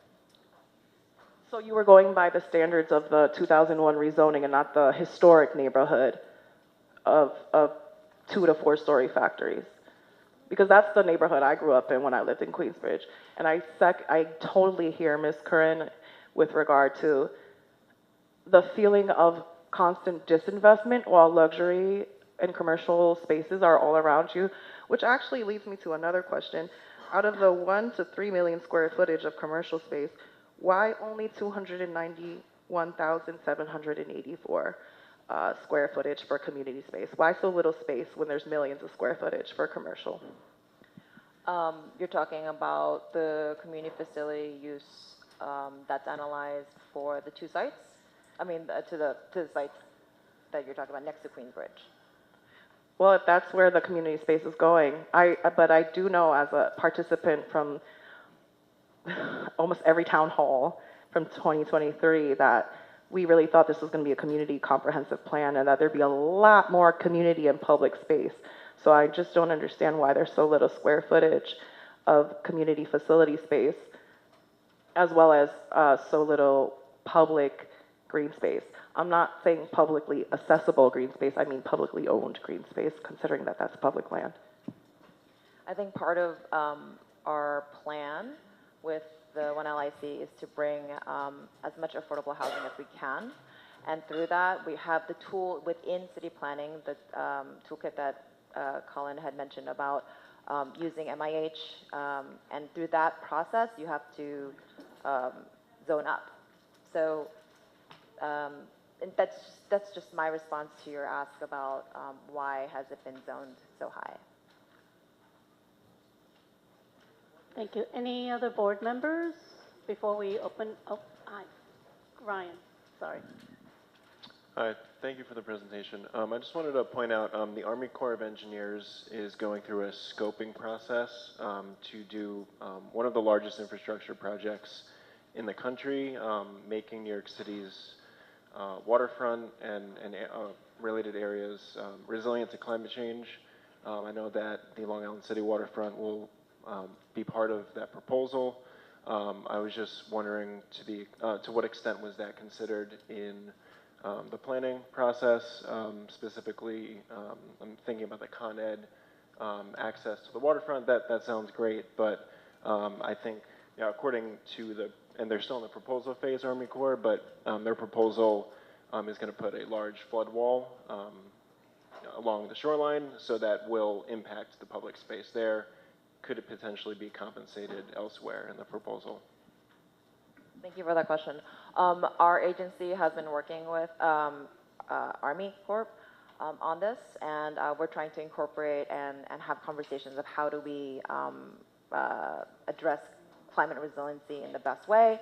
And through our waterfront access plan that's along the Con Ed and along the waterfront, we are trying to really build our resiliency,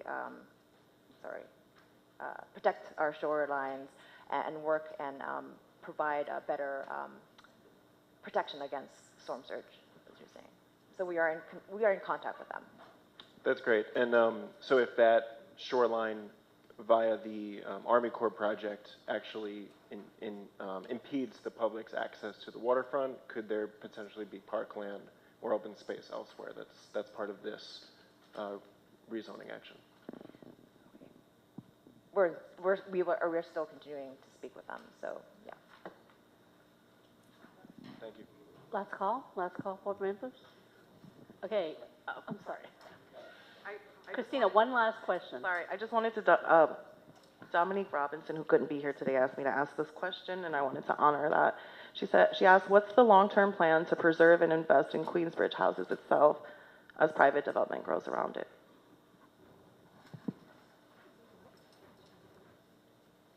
Thanks for that question, Lin Zhang, Workman Collin, Hey Kyung.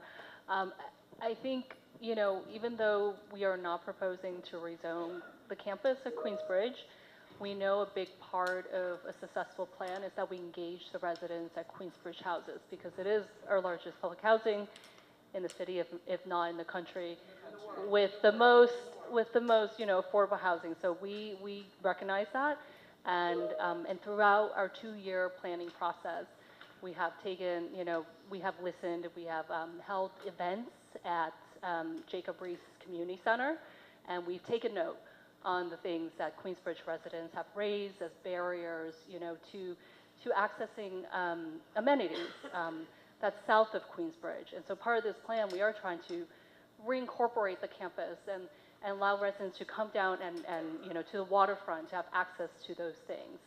And I think, you know, we are also working hard because we are hearing you and we understand, you know, that residents are here and they're seeing all these changes going up and changes happening.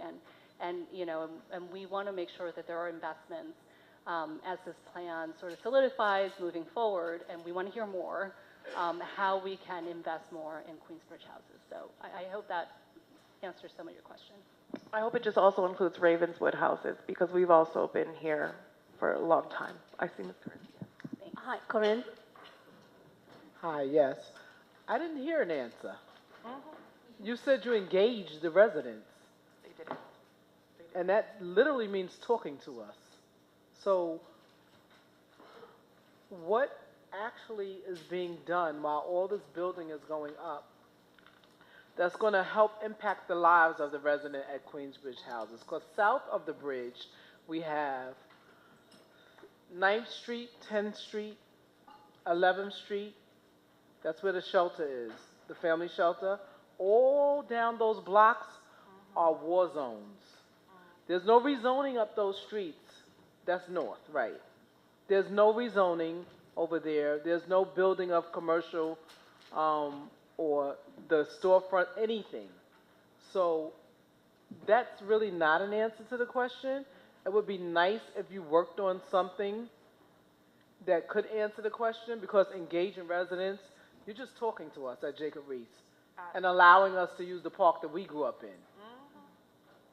Because that's what you said, allowing us as the residents of the largest housing development in the world, not in the city, in the world. So there's really no consideration for us. What you said is kind of appeasing. I'm sorry, I don't mean allowing, I just mean because there are physical barriers, you know, to access those open spaces, and as part of this plan, we're trying to open that up. And this is still a plan, right? So what we're proposing now is not the buildings are No, not I going get it, up. but it's nothing direct, it's nothing specifically for the residents of Queensbridge houses. Nothing. We hope to bring something to you guys as we move, as the plan progresses. Thank you. Revitalizing those streets, 9th Street, 11th Street, a plan that's going to include that leads to Ravenswood. Those blocks are the blocks that our children walk up to go to school. If anybody's been over there lately, it's a war zone over there. I promise you it's a war zone. They bought the shelters first, and after the shelters, they took them out. They put the our immigrant families in there, and they really just infiltrated the community right across the street around Queensbridge. And they live differently. So they live on the sidewalks. And if you go over there, it looks like a third world country. Go up 9th Street, 10th Street, 11th Street, 13th Street, from 40th to 37th Avenue, any of those streets. So something I encourage you to go and look and see how you can work something into your planning. The LIC plan, that is LIC too, right? It is? Isn't that LIC? That's not LIC, you all? Yep. Yeah, it has not. Those areas have not been included. Thank you, Corinne. I would like to open up the mic to members of the public who'd like to speak for or against this particular project. Anyone? Please, yes, step up and sign in.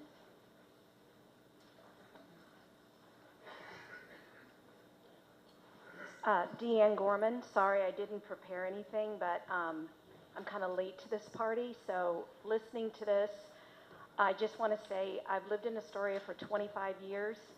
I've had the same job on 57th Street in Manhattan for 25 years. That street has seen a boom of towers. There is no more sunlight on that street. Those buildings sit massively vacant. I'm not comparing this development to that. I left the country to live in the big city of New York, so I know we can't be anti-development all the time. but I think this is short-term versus long-term. I moved here to stay. It's really hard to stay in this city when these short-term, we're going to bring jobs in to build things, and then they leave and there's no investment in the community. I echo all the concerns you all have had, the board.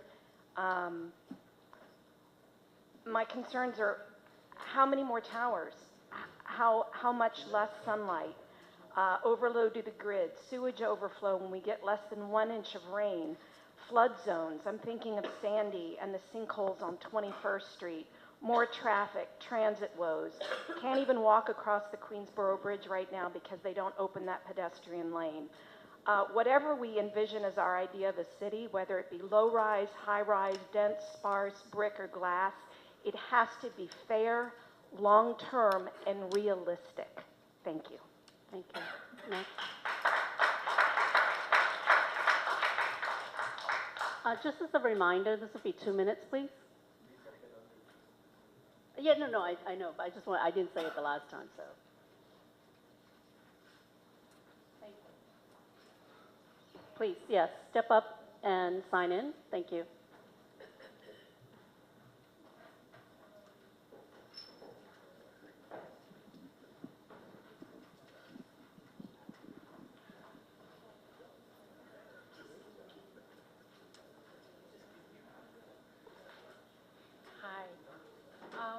Please speak into the mic. Here, so a little bit nervous. But I like to respond to the ladies from Long Island City. I live there and I work there. I have the same feeling with you. Okay, so I'm going to say my comment regarding to this plan.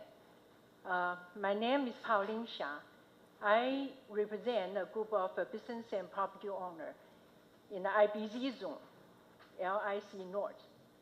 So together we occupied about 7 block and lots, corner of 40th Avenue and 21st Street, a few blocks away from you. And we have been there for 50 years, a little bit more than 50 years. So this plan has done a great job. However, we believe there is more to step forward. Since 2006, the IBZ has never worked in and around our area because we are right next to the Queensbridge housing, and we are next to, right connect to the, just a second, okay. Next to the Queensbridge housing, and also right connect to the Dutch Kill mixed-use area. The city planner, long ago, is already made us part of a pedestrian-friendly and commuting-easy mixed-use neighborhood. So the goal of IBZ is to preserve and bring in more industry, which is understandable. But how do you expect an industry to operate with a 45-foot truck trailer in and out, loading and unloading, shipping, receiving, while struggling to maneuver with the bus-only lane, bike lane, I'm sorry, and the road divider in the street? Thank you. May I suggest that you submit your comments to the board? Yeah, I already in did. writing. Thank you so much. Yeah, Next. thank you so much. Thank you. Thank you. Thank you.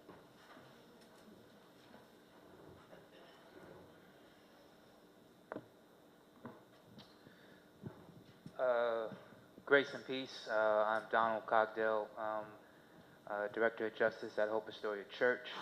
And I just want to say I'm proud of the questioning that I've heard from the board. I've been a part of this process, and I've been saddened because, you know, the plan is framed as a community-oriented plan. You mentioned some of the engagement that has happened, and I've been to those meetings, but I don't see the recommendations of the community matching what the proposal is. Going back to last September, the mention was 4,000 affordable housing, and that hasn't changed. I know elected officials have called you guys out on that. That is still the same number of affordable housing. The gaslighting, the being misled, a lot of those comments, I don't see that within this plan, and it just doesn't feel like it's been a bottom-up community plan. It just feels like a typical luxury zoning plan, and that is not what the community needs at this point, and we have to do a lot better because there's people in my congregation suffering from housing insecurity, can't pay their rent, trying to survive, and that is New Yorkers across the board, especially in this area where the rent just keeps on increasing. And I keep hearing if we build more housing, somewhere the rent's going to decrease, but I'm not seeing anywhere where the rent is decreasing. And so this is supposed to be for the community. I would like to see it for the community. I would like to see the recommendations of the community in the proposal, and that's not what I'm seeing right now.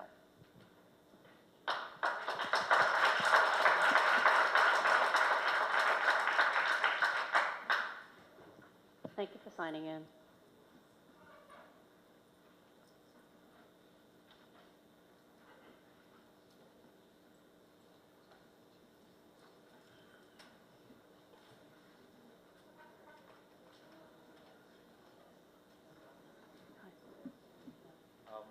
Greetings all. My name is Senjan, and I help my family manage several property lots in the IBZ North designated area of Dutch Hills in Long Island City. I have lived in Sunnyside and LIC for 40 plus years. I went to middle school, PS 122 for 3 years. I played Street Fighter at Pizza Palace with my friends the entire time. I've worked in and around the area for 30 years. I wanted to focus on a couple of things that haven't been mentioned. While we are supportive of the DCP's efforts, we feel that it does not go far enough in adding mixed use or residential units in the rezoning plans. Driving up 21st Street from Astoria all the way down to Hunters Point, we can see only left turns were banned on nearly every intersection throughout the entire IBZ and beyond. The 21st Street corridor was officially designated as the Vision Zero corridor and has been completely redesigned to emphasize pedestrian safety and bus reliability. These changes to how traffic is diverted along 21st Street no longer makes the lots in the IBZ North area feasible for significant manufacturing or industrial transport. Since then, it is no longer possible for large trucks and standard 40-foot containers to effectively maneuver around buildings in the zone. There simply isn't enough room to load and unload large amounts of cargo without completely blocking out an entire side of traffic along 21st Street. This discourages any manufacturing or wholesale company from outside the city that might have been interested in a move into the area. Neither does it work as a support district for the neighboring business community. Secondly, significant areas immediately north and south of the LIC IBZ are already zoned for mixed use. We are already surrounded on all sides by residential and mixed use buildings. The area is filled with hotels, restaurants, retailers, specifically catered to the growing number of tourists and residents in the area. I'm sorry, your time's up. Thank you. Again, I invite you to submit your written statement to the board. Thank you. Anyone else? If not, I'm turning this back over to our chair. Thank you. Thank you, Amy. Thank you, everyone. I know that we're going to be voting on this at the June 17th meeting. I would like to make a request to DCP to actually spell out what the real commitments are going to be. We keep hearing about this might happen, or we're working on this or that. I know that 3 schools are planned, but those schools were already planned, right? Regardless of this rezoning. Are there going to be new schools? What are the actual commitments? Are there going to be, commitments for infrastructure? Like, I guess it's like, where's the beef, right? Like, we want to know what those things are going to be, because right now we really just don't know. It's lots of things that might happen, or we're going to try and do this, or we're working on this, but we actually need to know what are the commitments. So I just make that request for when you come back on the 17th, or to our land use meeting, which I encourage everyone to attend on June 4th. So thank you. Thanks so much. All righty. Let me just pull out the agenda. Okay, we are going to move on now to our business section. Oh, no, I'm sorry. Our public session. So we had two land use items where we had to take public comment about those items. This is our public session where you have 2 minutes to speak. I am going to ask, please try and be brief if you have something to say, because it's already turning into a late night, but let's start your 2 minutes and Chris will keep time. Please say your name. My name is David Kupferberg, and I'm here to comment on the MTA's Queens Bus Network redesign. I have flyers at the back. Phase 1 implementation of the redesign will be June 29th, 2025. Phase 2 implementation August 31st, 2025. The changes that concern me are regarding the B62 extension from Long Island City to Astoria and the diversion of the Q101 away from the Queensboro Bridge to the Long Island City Ferry Terminal, both effective August 31st. I think that the B62 will become unmanageable and the Q101's new route path will be foolish because ferry riders all pay a premium and NYC Ferry does not accept MetroCard nor will it accept Omni. If I was able to convince the MT that my concerns were salient, it could have opened the opportunity for what the neighborhood of Astoria has requested since the day the Queens Midtown Tunnel opened, a local bus route serving East Midtown. Currently, to travel between Astoria and East Midtown, riders have to take a local bus to the subway to another local bus. This makes travel long and very inconvenient, as if these riders will then need only one bus. Travel time will significantly decrease. The MTA and its predecessors were initially concerned that the heavy traffic via the Queens Midtown Tunnel could have made a local bus route unmanageable. Since the implementation of the congestion relief zone, there has been significantly less traffic via the tunnel. Bus service is now quicker and more reliable, mitigating the concerns. Will the MTA in their infinite wisdom learn the error of their ways? Don't you believe it? Thank you. Thank you. Next, please step up. Make sure you sign in. Thank you for the opportunity to speak. My name is Ted Saus. I'm the Executive Director of Project NYC. At Project NYC, we believe that young people have the power to lead movements that create meaningful change, and the last few weeks have proven just that. Last week, students from St. John's Preparatory School took action in the community cleanup along 31st Street and Dimars Boulevard, an area long challenged by litter and sidewalk debris. With support from the Sanitation Foundation, these students stepped up to keep Astoria clean. Their dedication reminds us that when teens take ownership of their neighborhoods, they create change that lasts. Meanwhile, 6th grade Alice Klingman's Read and Rise youth-led children's book drive distributed over 1,000 books across Astoria and beyond. Alice's initiative ensures that young readers, regardless of circumstance, have access to books that inspire learning and growth. And next, we are excited to celebrate teen creativity and entrepreneurship. On May 31st, Project NYC will host a Teen Makers Market at 31st Avenue Open Streets, giving young creators a platform to showcase their handmade goods, artwork, and innovative ideas. This event is all about empowering teen entrepreneurs, supporting their creative talents, and bringing the community together to uplift their work. Each of these initiatives, environmental action, literacy advocacy, and creative entrepreneurship, demonstrates that what we believe at Project NYC. Young people are not just participants in their communities, they are leaders, innovators, and change makers. We invite businesses and community members to join us in supporting these youth-led projects. Whether through volunteering, sponsorship, or mentorship, your involvement strengthens the next generation of leaders. If you'd like to volunteer, collaborate, or support our mission, please visit projectnyc.org or email us at projectnyc@gmail.com. Let's come together to lift up our youth and keep Project NYC a driving force for good. Thank you so much. Thank you.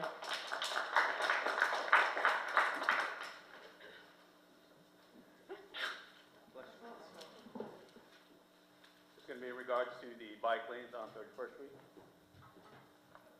Good evening, everybody. My name is Constantine Lamberis. I was born at Astoria General, raised on 38th Street and 30th Avenue. I've walked these streets. I've ridden bikes through these avenues long before anyone thought about painting bike lanes on the road. I ride motorcycles, I drive cars, I've done it all right here in Astoria. And I've been doing it since before there was a 25-mile-per-hour speed limit, before there were speed cameras or red light cameras. I've seen this neighborhood evolve. I've lived that evolution. And not once did I have a dangerous run-in with a car. Why? Because I learned something early on, something they taught us back in the 3rd grade. Cross on the green, not in between look both ways before crossing the street. Common sense, personal responsibility, these are values we used to hold on to. You know, I spent a lot of time upstate. It's a real rural country. And out there, I seen something that always makes you smile. Chickens. Chickens crossing the road. No traffic lights, no signs, no barriers. And somehow, they make it to the other side. Now, if chickens can do it, surely we can expect people, capable, thoughtful people, to do the same. Because these lanes, they're not just paints on the street. They change how people live, how they work, how they take care of their families. They make it harder for small businesses, for workers, for parents to move through this neighborhood we all say we care about.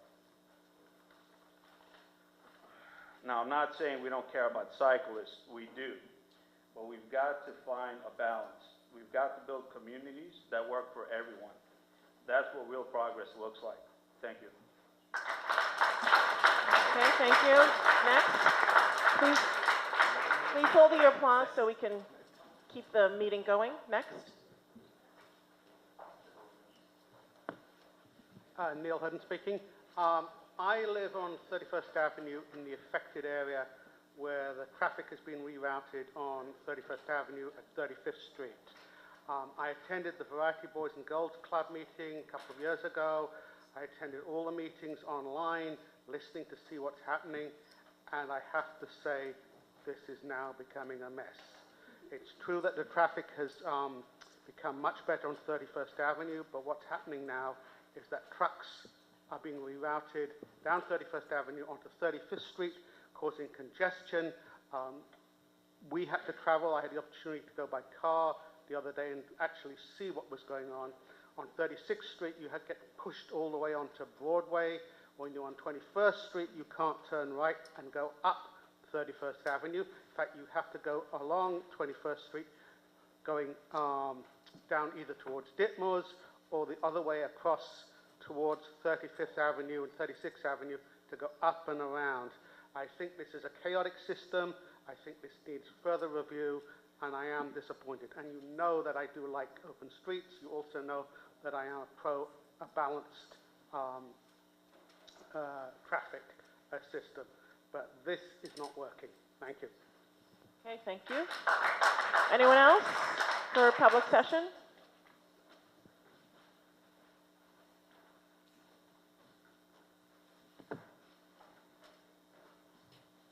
Hi, thank you for this opportunity. I am Tara DeLeva.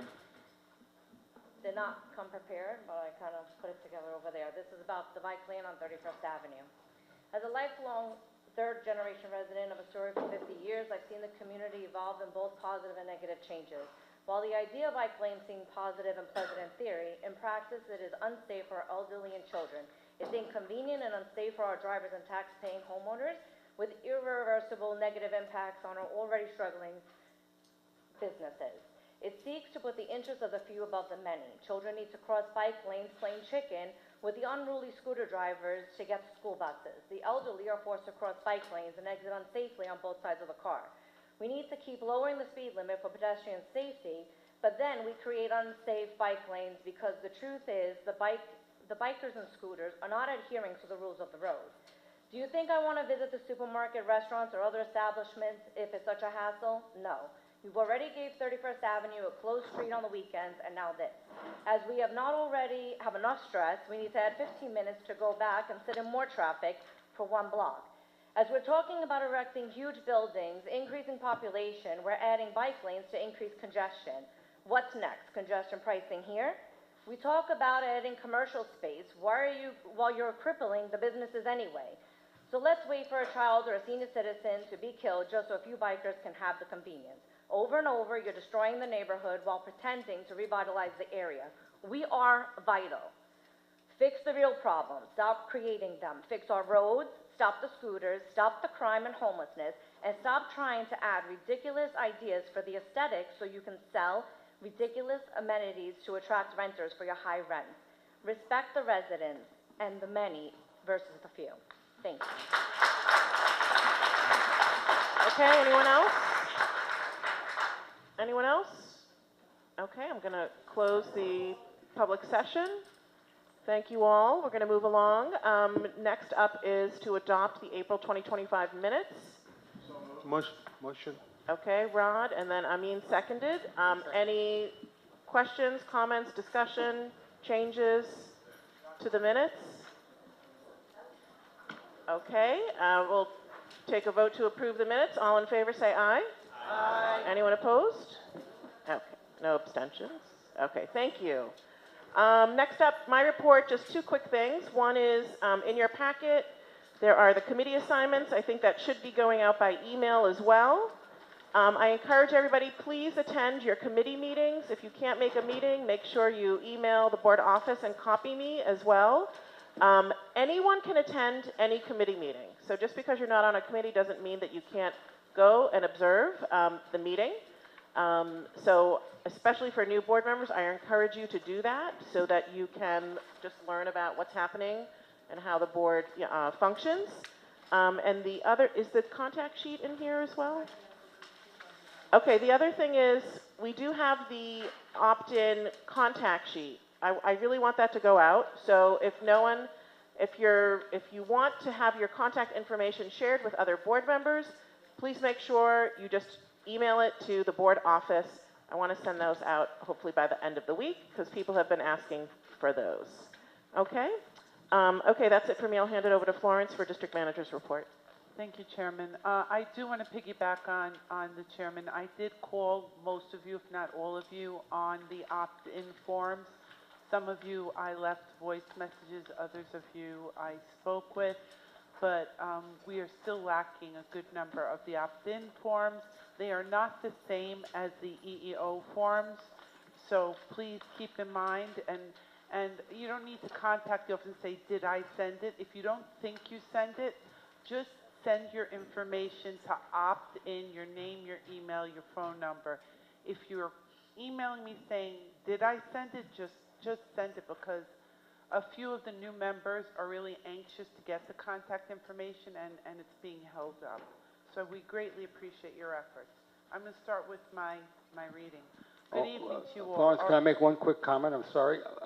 If you sign this form to release in previous years, you have to do it again. I didn't realize that, so that's... Yeah, we're having everybody Every year you have to do that. Oh, well, I didn't do it, and then Florence called me, and then she said I had to do it, so I did it. It was really just the new board members. Oh, okay, So, thank you. You told me to send that to the board members as well. Okay, so we'll adjust that then in the office. I wasn't aware of that. I was asked to send it out to the entire board. I did send it out to the entire board, so that's an adjustment we can make easily. Thank you for that, Richard. Good evening to you all. Our office has been working diligently with CB2 Queens on the setup for tomorrow's meeting at 6 p.m. at LaGuardia Community College on Thompson Avenue. We've sent out information to all of the board members. This is a public hearing. Our office has worked in concert with the mayor's office to inquire translation services for that meeting. We would like to thank all our New York City colleagues at the Community Affairs Unit for facilitating logistics for the delivery of the necessary equipment to the Thompson Avenue location. Thanks to the Mayor's Office of Immigrant Affairs and the Mayor's Office for Disabilities for their quick responses for this last-minute adjustment. The teamwork with our office has been outstanding. Thank you to CB2 Queens District Manager and Office under the leadership of Debbie Markel Kleiner. The meeting is a formal public hearing, and we look forward to seeing you all there. Thank you very much, and have a wonderful evening. Okay, thank you. All right, we're going to move on to committee reports. We're going to start with business and economic development. Brian? Okay, nothing to report, and I'm going to schedule a meeting for June 10th, and that'll be the first meeting as the chair. Thank you. Let's see, communications and public outreach. We do have a new chair for that committee. That's going to be Quinella, so no report right now, but maybe next time, maybe next month. Congratulations, Quinella. Okay. Consumer affairs and licenses. Kathleen. Okay, hi. We held our monthly meeting last week, and I'm happy to report that the folks who were doing outdoor dining know what they are doing. The people who are applying for dispensary licenses know what they are doing, and most of the people who are applying for new or renewal of liquor licenses know what they are doing. I am going to give you a very quick thumbnail summary of our dealings with an organization formerly known as Republic, now known as La Macarena. I have in front of me about 10 pages worth of commentary, which started in September when Republic was looking to get an approval for a renewal of its liquor license. And there was a lot of feedback because they were not being good neighbors, and in fact, the board sent a letter to the SLA recommending that their liquor license not be renewed. Then again, they came back to us in February with a new name, La Macarena, and a different person signing as the owner. And I will say that all of these have a different legal rep on them. Legal rep is like an expediter. They're not necessarily lawyers. Okay, so then they at one point showed up, and apparently there were 2 legal reps, and one of them withdrew the application. Then in March, we got another application from them, once again from La Macarena, signed by a different owner than Republic. Then in our most recent meeting, we got both the owner of Republic, who apparently is still one of the owners, a guy named Roberto, and then we got a guy, this Christian, who has been signing the liquor licenses, who has apparently entered into an agreement to buy the place from Roberto. And honestly, we got so many different answers for so many things that I'm not really sure who owns it right now, nor if this Macarena is actually operating with an extant liquor license. Republic, the previous owner, does have one, even though it was suspended for some months. And theoretically, Roberto, who is now the cook at La Macarena, and Christian, who is the guy who wants to buy it, are working together. So honestly, I cannot in any way, shape, or form recommend that these people be given a liquor license. And yes, is there a question? I think you missed one other point where the mother of Roberto Milagros, actually has the liquor license. It is like a soap opera, but we'll have discussion, but go ahead, continue. Yes, it's We'll true, get the motion. because Milagros and Roberto supposedly both own the former Republic, now La Macarena. So my recommendation after listening to this since last September is that this board should absolutely recommend that Republic / La Macarena not be permitted to have a liquor license. The possibility exists currently right now that they are serving liquor without a liquor license, and we have had reports that they were serving hookah, and there are no new hookah licenses being granted. So I urge our board to absolutely not recommend a liquor license for this organization, and perhaps we can even send another letter, as we did last September when we urged them not to renew Republic's liquor license. So that is the one real thorn in our side for some time. Everybody else is looking pretty good. Thank you. So we need a motion on the floor. Okay. To know what we're going to vote on. Go ahead, Frank. Motion to approve everyone except for Republic / Roberto / whatever the other is. La Macarena. La Macarena. I'll second that. Okay, Dino, second. Okay, any discussion? Nas? Yeah, I have a question. This is a little more procedural, I guess, but regarding the stipulations in general, when the entities sign off for their liquor licenses and they promise to do many things, who sets the stipulations? That's from the city, or do we as a community board determine the stipulations? We have a template for stipulations that we issue. We can always add things to those stipulations, so they sign one when they submit their applications. But if there is additional stipulations that we want to add, we can absolutely do that as well. Okay, so if I might make a suggestion, and this relates to, on this current list, Spanglish, but we have seen over the years, it is kind of a common thread with some of the, let's say, not so good neighbors, is certain venues decide to operate a valet service. And so what I witnessed the past 2 weeks at Spanglish is that even though it's just, you know, it's just a very tiny storefront on Ditmars Boulevard, so it's not like an extensive area, they have a valet service that is operating with cones or their sandwich board in public parking spaces. And so we have heard this from other venues as well. But I would recommend that if it is possible to put in the stipulations, because I did confirm this with the 114th Precinct and Lieutenant Dixon, that if an establishment is operating a valet service, they are not allowed to block off public spaces for their clientele. Like, that's pretty cut and dry. Yeah. And we've seen this with Agenda, we've Yes. seen this with, I believe, Coco Rev. Like, it's sort of a recurring issue that I think would be good for us to get a handle on in general. That's all. Okay, so Naz, you're bringing up some problems that exist with certain establishments.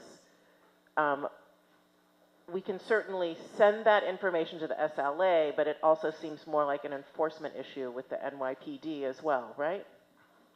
Yeah, that's my understanding of it, but because we have all these other stipulations that, you know, we ask them to sign off on, I mean, is there a structure to include, like, also, if you are operating a valet service, that you behave in such a manner as per NYPD's, you know, enforcement?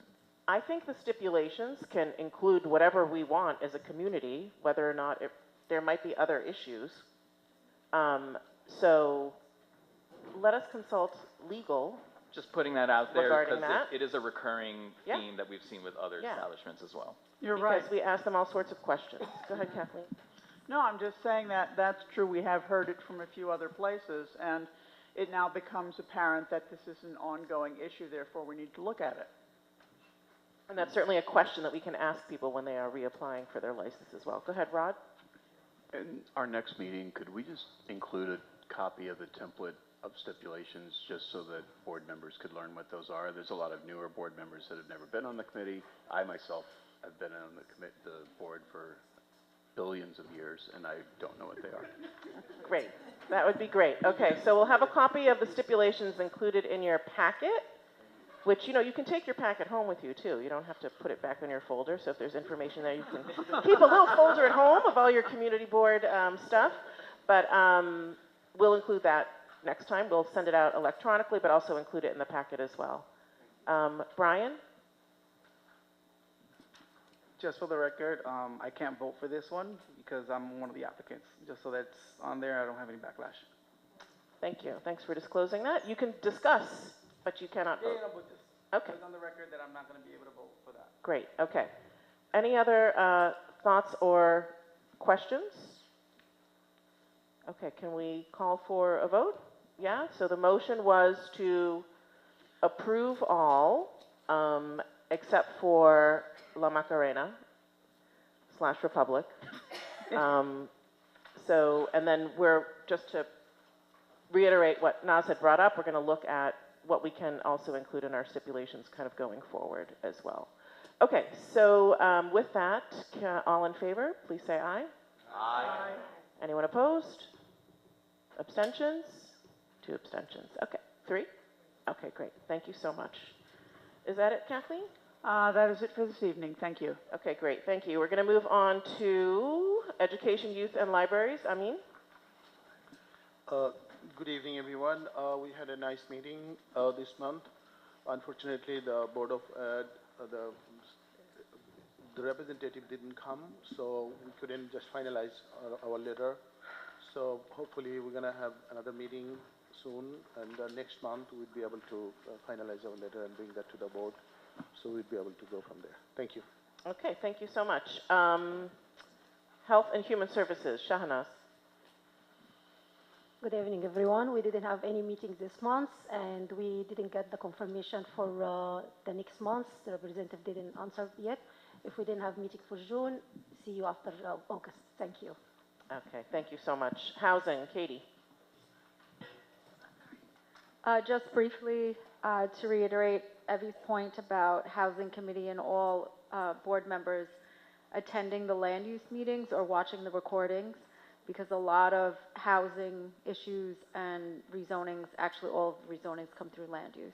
So there's a tremendous amount of overlap, and there are board members with a lot of knowledge, but Liz has a tremendous amount of knowledge, and it's good to go and listen and learn from her leadership, not to feel left out. But I'm told from her and others it's a huge learning curve. So I would just like to stress that if possible. And we hope to have a meeting next week with representatives from tenants, not tourists. And if that doesn't come through, then we'll figure something out and you'll hear about it. But I hope everyone has a good night. Thank you. Katie, I'd also suggest that since we have a large rezoning in front of us, that you also look at the housing piece at your committee meeting as well for one LIC and talk about that as well. That's just a suggestion. Okay, land use and zoning. Liz and Andreas. Okay, I did not pay her to say anything nice about me. It's well deserved and it's all true. You are working so hard. It's true. Okay, the ECOS project. I hope during the course of this evening you were able to read what was written. Our focus for the last month and a half, maybe 2 months, has been on both the Long Island City proposals and the DEIS, because we have to comment as a community board on the DEIS also. So I urge you to read that. There were some very good comments that were made this evening by some of the speakers and also from the board that relate to the inadequacies of the DEIS that we received. Also, you should know that during these last 2 months, I'm getting off topic, I'm sorry, I'm just getting onto the Long Island City one. Anyway, the reason this was late was because of the focus we've had on the other project that was taking our time. And I hope, to simplify the discussion process and how we can possibly vote on something like this. The committee, while we totally supported the housing component on the municipal site, we had a very, very big, most of us had a problem with rezoning carte blanche across the street. This is something that what the committee and what the community board does is convince and advocate for different types of programs that can go into the housing in the area. I mean, we're not even talking about the fact that this is so way out of the scale of the neighborhood and the scope of what is usually constructed. And the need to try to respect what the existing fiber of the community is, what the building is like in the area. That's why we live here. We like it that way. We also understand that there is a need for additional housing. So there are other ways of achieving that goal, and that is to, find somewhere in between that's not so outrageously different than what is there and would have severe impacts. And, find a zone. We understand that that is going to be redeveloped at some point. Find a zone that is comparable or is just respectful of what Astoria is. And what we do also on the committee is to advocate for things like lower tiers of income for the affordable units that are going to be put into there. Otherwise, you get those AMIs that can go up to, 150% now, AMI. If you don't have a say from the community on what goes in to that development, you're going to lose out on that, and you're going to have luxury housing all over, and even the affordable units are going to be unaffordable to most of us. So what I thought was possible in order to open up the discussion among you all was to propose a motion, and that was to talk about supporting the project or the rezoning effort by basically leaving out or finding a compromising zone that's acceptable. So I don't know who to make the motion. Motion. It would be a conditional approval based on stipulations that you yourselves would put into that motion. So you're asking for a motion, or you're making Yeah, a motion? I mean, I explained what my approach would be. Yeah. I don't know if, as chair, if I should make a motion. I don't think there's anything that prevents a chair from committee chair, Rod. I don't know. Do it, huh? All right. I would like to make a motion to open discussion that the community board support conditionally the rezoning action before us based on stipulations which we will enumerate as discussion ensues. Well, is The there... motion, I'm sorry. Okay, second. Okay, so now questions and discussion. I'm a little confused. Go ahead, Corinne, go ahead. So is the land use committee making a motion to accept the, She's made a motion to conditionally accept the rezoning? the rezoning, but with specific conditions. Sure. You want to retract it and... I'll retract it, please, Okay. and I will read what I wrote because I think, okay? The motion should read, to support conditional approval of the rezoning action only if the proposed C45 zoning district is limited to the east side of 31st Street to allow development of the senior residence and public access to the outdoor space. Okay, That is the so that's the motion. Did someone want a second? I will Okay, second. Marie, second. Okay. Discussion, questions, comments? Let's start with Chris. Haven't heard from you today. Thanks, Abby. I just have a procedural question. So we're voting for something, but what if they don't take the recommendations into account? Does the vote become null and void, or are we still voting for the overall? I mean, that's a key thing here. So we can vote one of four ways. So we can vote yes with conditions, we can vote no, or we can vote like no unless, right? So those are the kind of four ways that you can vote on the, no, that was four. That was four. That was four. And that might have been explained for those of you who went to I don't know if they did it this year at the orientation, but they kind of talk about the four ways that you can vote on a land use item. So Liz is basically saying yes, but with the following conditions. Now, we are just advisory, right? So basically, whatever we vote on, that will go into a letter, right, with the conditions that we have. That will then go to the borough president. It goes back to the city planning commission. It goes to the city council. And then at the city council member is the one who has the real negotiating power with that. So if there are things that we want to see, nothing that we say is binding anyway, right? We're just advisory. They should go into the letter, right? Is that correct, Rod, as our legal and parliamentary chair? Yes, thank you. All right. So, Frank?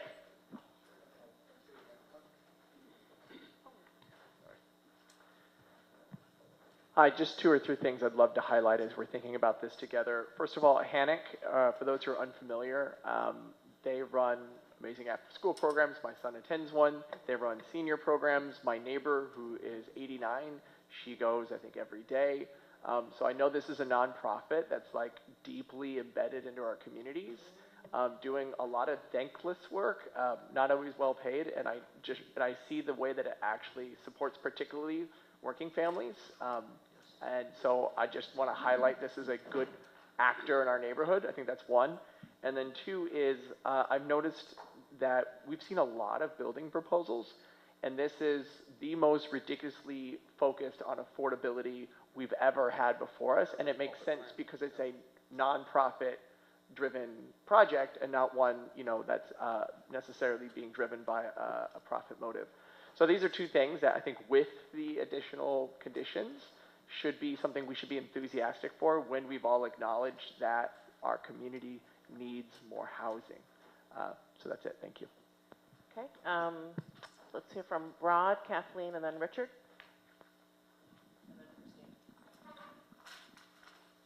I question the outdoor space stipulation that we're trying to add to this. Yes, we do need more green space and open space in the neighborhood. We also need quiet spaces. And for a space that's for seniors who maybe don't want 15 toddlers running circles around them, maybe this is a good thing. And maybe this outdoor space, which abuts the residents who were with us tonight, maybe they don't want screaming children or screaming adults even next to them. So while I understand it in principle, I don't know that it is a necessary stipulation for this. And I say that as someone who tried to read a book on 31st Street this weekend and was surrounded by screaming children. That's it. Were they my kids? Probably. Kathleen. Yeah, I really appreciate the way that the motion was phrased, because I think that anything we can do to house seniors, particularly unhoused seniors, gets my full support. And I don't mind that it's going to be a great big building, because it's not going to be people partying all night and that we know of. And I think that that's a great addition to the neighborhood. I think that what a lot of us have felt like is that they tried to sneak the development across the street in the back door, so to speak. And that excuse of, well, we had to do that because that was part of the plan, I don't believe that, simply. So I like this separation, and for me, it is all about the housing for the seniors, and if we can focus just on that and make it clear that that is what we approve of, I think then we'd be doing the community a service. Okay, who was next? I think it was Richard. Yes. Yeah, I'll be a bit of a contrarian here. As far as that property across the street, the definition of contextual rezoning is based upon, putting your bulk as close as you can to transportation. That's one of the most important aspects of it. We're going to grow here no matter what. And if you don't include this parcel within the same rezoning, because once that 13-story building goes up, the context changes. We have a new context there. If you do this, what will happen is that property will be sold and we'll end up with another spot rezoning. They're going to spend on how much more for lobbyists and lawyers and things like that. That's going to increase the cost of the building, and it's going to make it less affordable. So I basically disagree with that. I think that when city planning does this, they're looking in a more holistic way to see what fits in that neighborhood, what is close to transportation, and, what already exists. And again, like this building already exists, this 13-story building. So I think it is appropriate, and I think it cuts the cost down immeasurably. And the reason why this one is affordable, too, is because this is public land, and that's why it's affordable. So. And subsidies and tax breaks, too. Well, yeah, it's but not just it is public land. Well, public land is a big part of it. That's why they're looking at the other properties down the school with the school facility for the other one, because it's public land. That's why they can do this. That's why they can put up the 135 affordable apartments there. Christina, I think you were next. Mine is a procedural question. May I propose a friendly amendment for a no unless? Because to Chris's point, I think it gives us a stronger defense instead of saying yes with conditions, because I don't know if those conditions would be met, whereas a more affirmative stance in the no would, I think, maybe give us some. So the motion is yes with the following conditions. If you want to counter with a different motion, Rod. Then we have to, because that's not a friendly amendment, basically. A friendly amendment is maybe you would add something to the motion, right? Which What you're then- proposing is actually an amendment, not a friendly amendment. Okay. So you either can propose the amendment, and then the discussion becomes about your proposed amendment, if there's a second to that, the amendment. And that's what it is. Okay, well, considering the fact that, so I obviously support senior housing. I don't support the slipping in of the other lot for something we cannot control and we have no say over in the long term. And so I guess I would like to propose no unless, so that we can be more strong in what our requests are for the developers. Okay, so we would need Rod to get a second for that, right? Second. Okay, so now we're going to discuss that, and we're going to have to vote on that. All right, Adam, go ahead. I think the bulk of this proposal is about affordable senior housing. To send a letter saying we do not support that unless is saying we don't support affordable senior housing. I think the proposal, or the motion as originally stated, saying yes, we support this affordable senior housing project, as long as it doesn't have this thing, sounds to me, along the lines of what you're looking to express there, and I would be concerned that, again, us being advisory, this ultimately going to the council member, communicating it as the community board doesn't want this affordable housing, feels like not what we are really trying to do here. So I would not vote in favor of that. Anyone else? Thomas? Hi. During the discussion of this, I had all of the concerns that have been shared. But one of my concerns, and it was raised during the committee meeting, is somebody actually owns that land that we're voting to rezone to C4-5. As such, do they know we're voting to rezone the property they're sitting on? Did they answer my question when I asked that? No, they didn't. And if we change... They either do and haven't told us. Are you still here, Colin? I didn't get that question answered. Right. Not my monkey. Okay. I'm not a tax attorney, but I can only imagine that property where you can build a 13-story building on, you have a tax assessment that's unbelievable.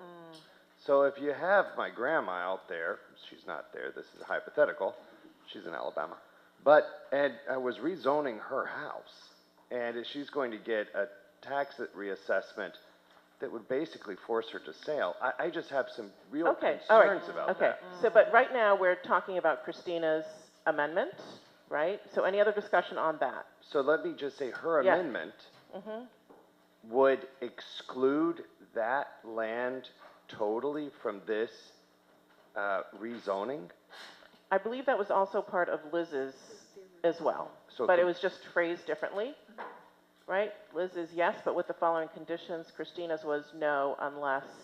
Unless. Yes. Can I hear the whole? we're yes. What is the whole motion, please? Sorry? The whole motion as it would read now? Which one? Christina's. We're going to talk. Whether we're only voting on one, right? Well, first we have to get Christina's resolved. I agreed with Ms. Liz's language, just changing the no unless. That's a different motion though. Oh, that's what I'm saying. It's a different motion, Christina. So, yeah.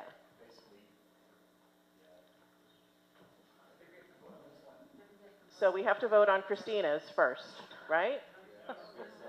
No, I think it should be Liz's first. Rod, which one is it? Right? So you vote on the amendment first, and then you vote on the full motion. Yes, that's. I don't understand the amendment. I thought hers was just to say no. It was a suggestion.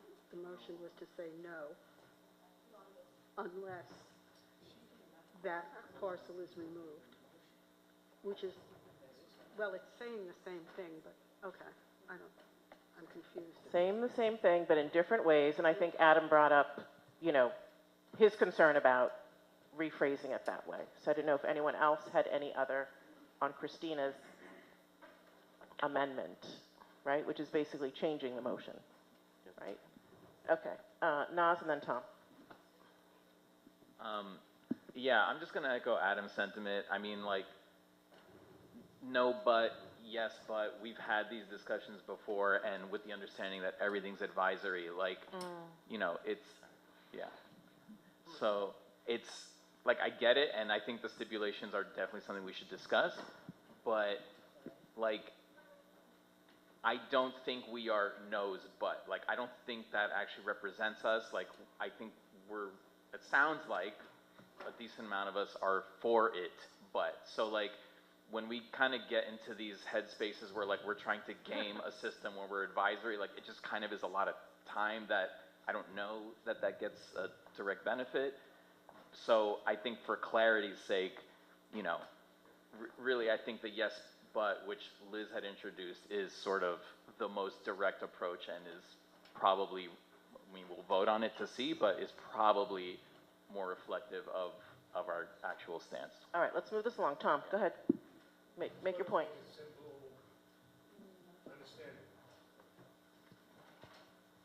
We're talking about two pieces of property, one on one side, one on the other. We're all in favor of the 13-story building. Is that correct? Well, we haven't voted on it. No. I'm just going to get says that one because I don't understand what all this. And the other side, where we're not building, we don't want to give them that same right that we're giving the same right on the building side. Is that the basic understanding? Yes, because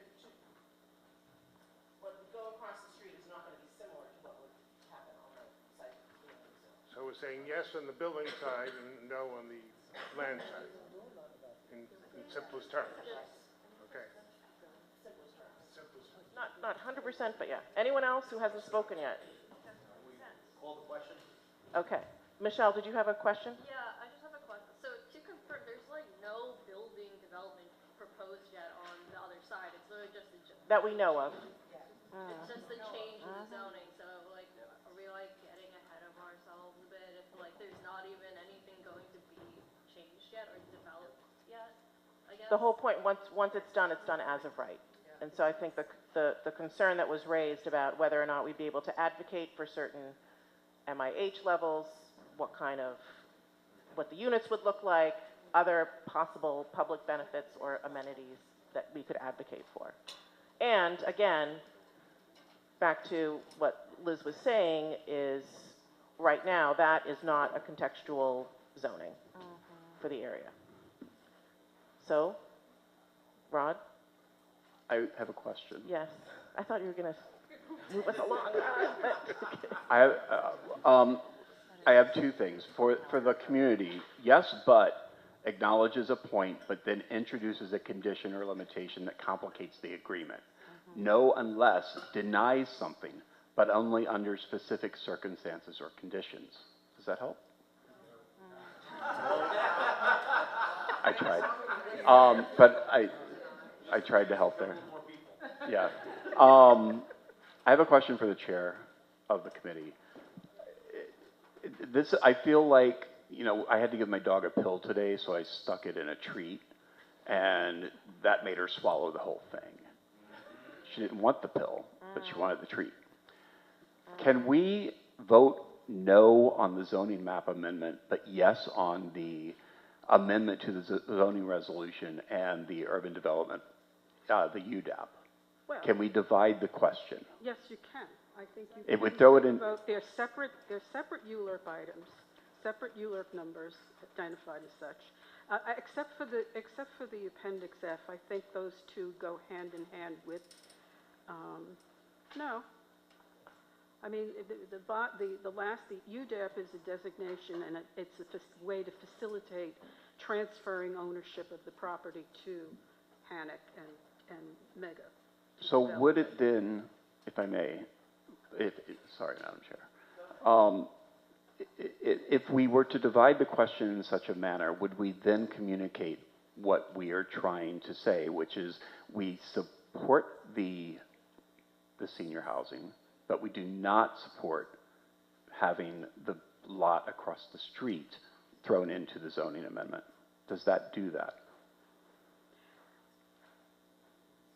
Yeah, but, yes, no. Then It doesn't, you're talking about the zone, you're actually voting on the zoning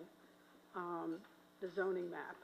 The other two, let's see, okay, and you also have to vote on the UDEP.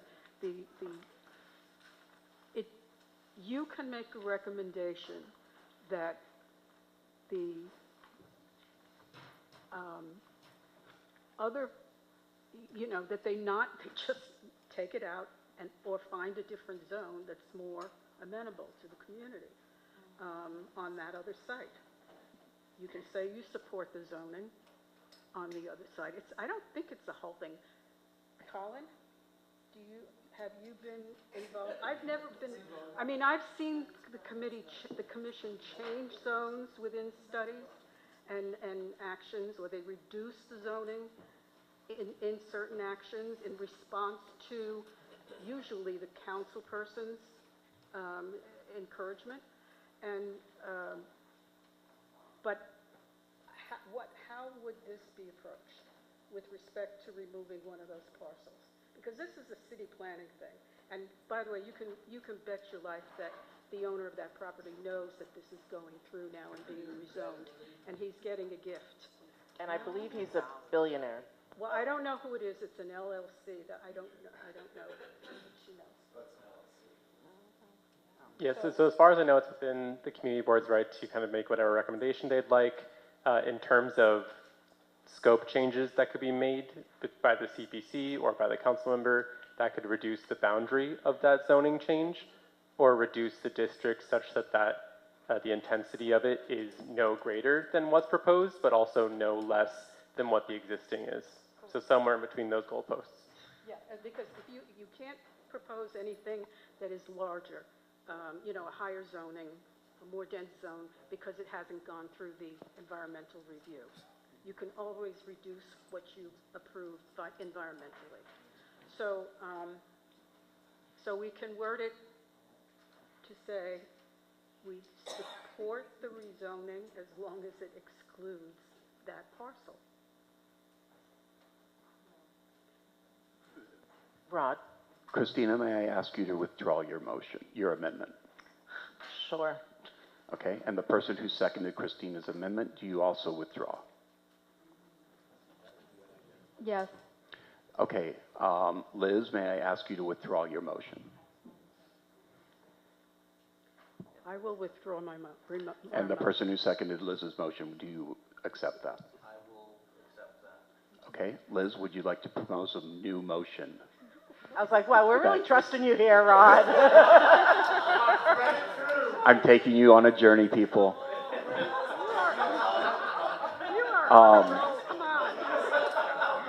I apologize for taking acid before the meeting. That is not true, and I'm sorry that's on the record now. But Liz, if you could restate your motion to the effect that you just said, I think that would satisfy the majority of the board. All right, let's work on this, please. First of all, let me ask you about, I have to make a motion.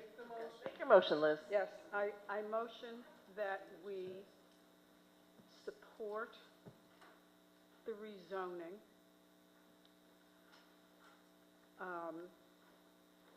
on condition that the parcel, and I will give you the number, what is it, 587, block 587, lot, I don't recall. Block 587, lot 43. Block 43, thank you, is eliminated or removed from the proposed action. Okay, any discussion on that? I got to check. That's me doing my job here. Go ahead, Shahnaz. Okay, I didn't want to start this because I work in HANIC, but with all my experience, I'm not going to voting. With all my experience, I know we need the senior center.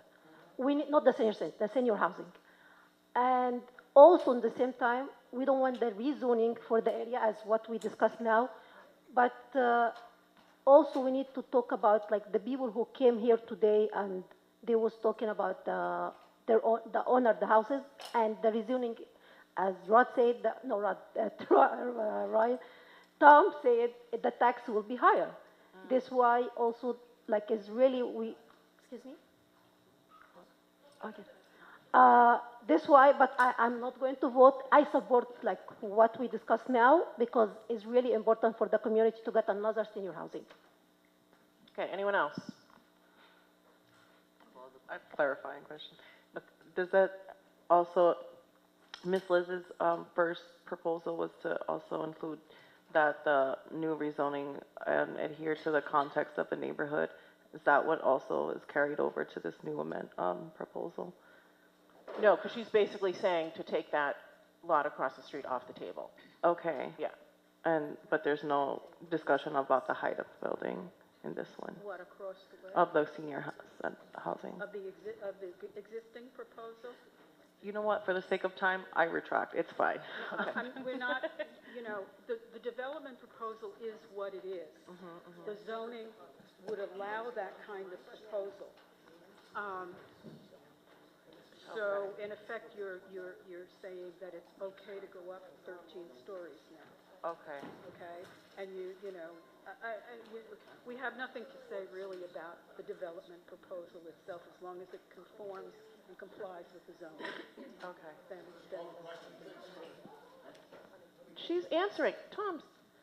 She's answering her question. All right. Anyone else? Okay. Anyone else? I'd like to call the question. You know, I mean, I'm obviously in a bad situation here because I fully support the senior center, but I also do not support removing the zoning because I want to see a holistic. So vote no. Vote no. Yeah, but then Right? if I'm voting no, then I'm voting against the senior center, Well, which is a big problem. this is the motion on the table No, now. with an explanation. Yeah. All right. Any other comments? Okay. So we're going to call for a vote now. This is a roll call vote. So I'll hand it over to Amy. Thank you. Michelle? Michelle? I'm sorry, can we, exactly which like piece are we voting on right now? There's what the motion is to approve the project on the condition that the lot across the street is removed from the plan, the rezoning. So if you vote yes, you are voting in support of that motion. If you vote no, you are voting against that motion. But would there be another motion then to just vote to approve the whole thing, like without conditions? No. So it's like if we vote no right now, that's no on the whole thing? Correct. Yeah. That's the motion on the floor. Okay, so no? We haven't called you yet. Oh, you did? Oh, I'm sorry. Oh, my apologies. We started the roll call vote. Okay, time to go home. Michelle, your vote. No. Okay, thank you. Tian? Tian? No. Christina? Yes. Thank you. Jean Marie? Yes. Stacy? Yes. I'm sorry, is Jacqueline Diaz here? No, okay, sorry. Katie Ellman? No. Elizabeth Arian? yes.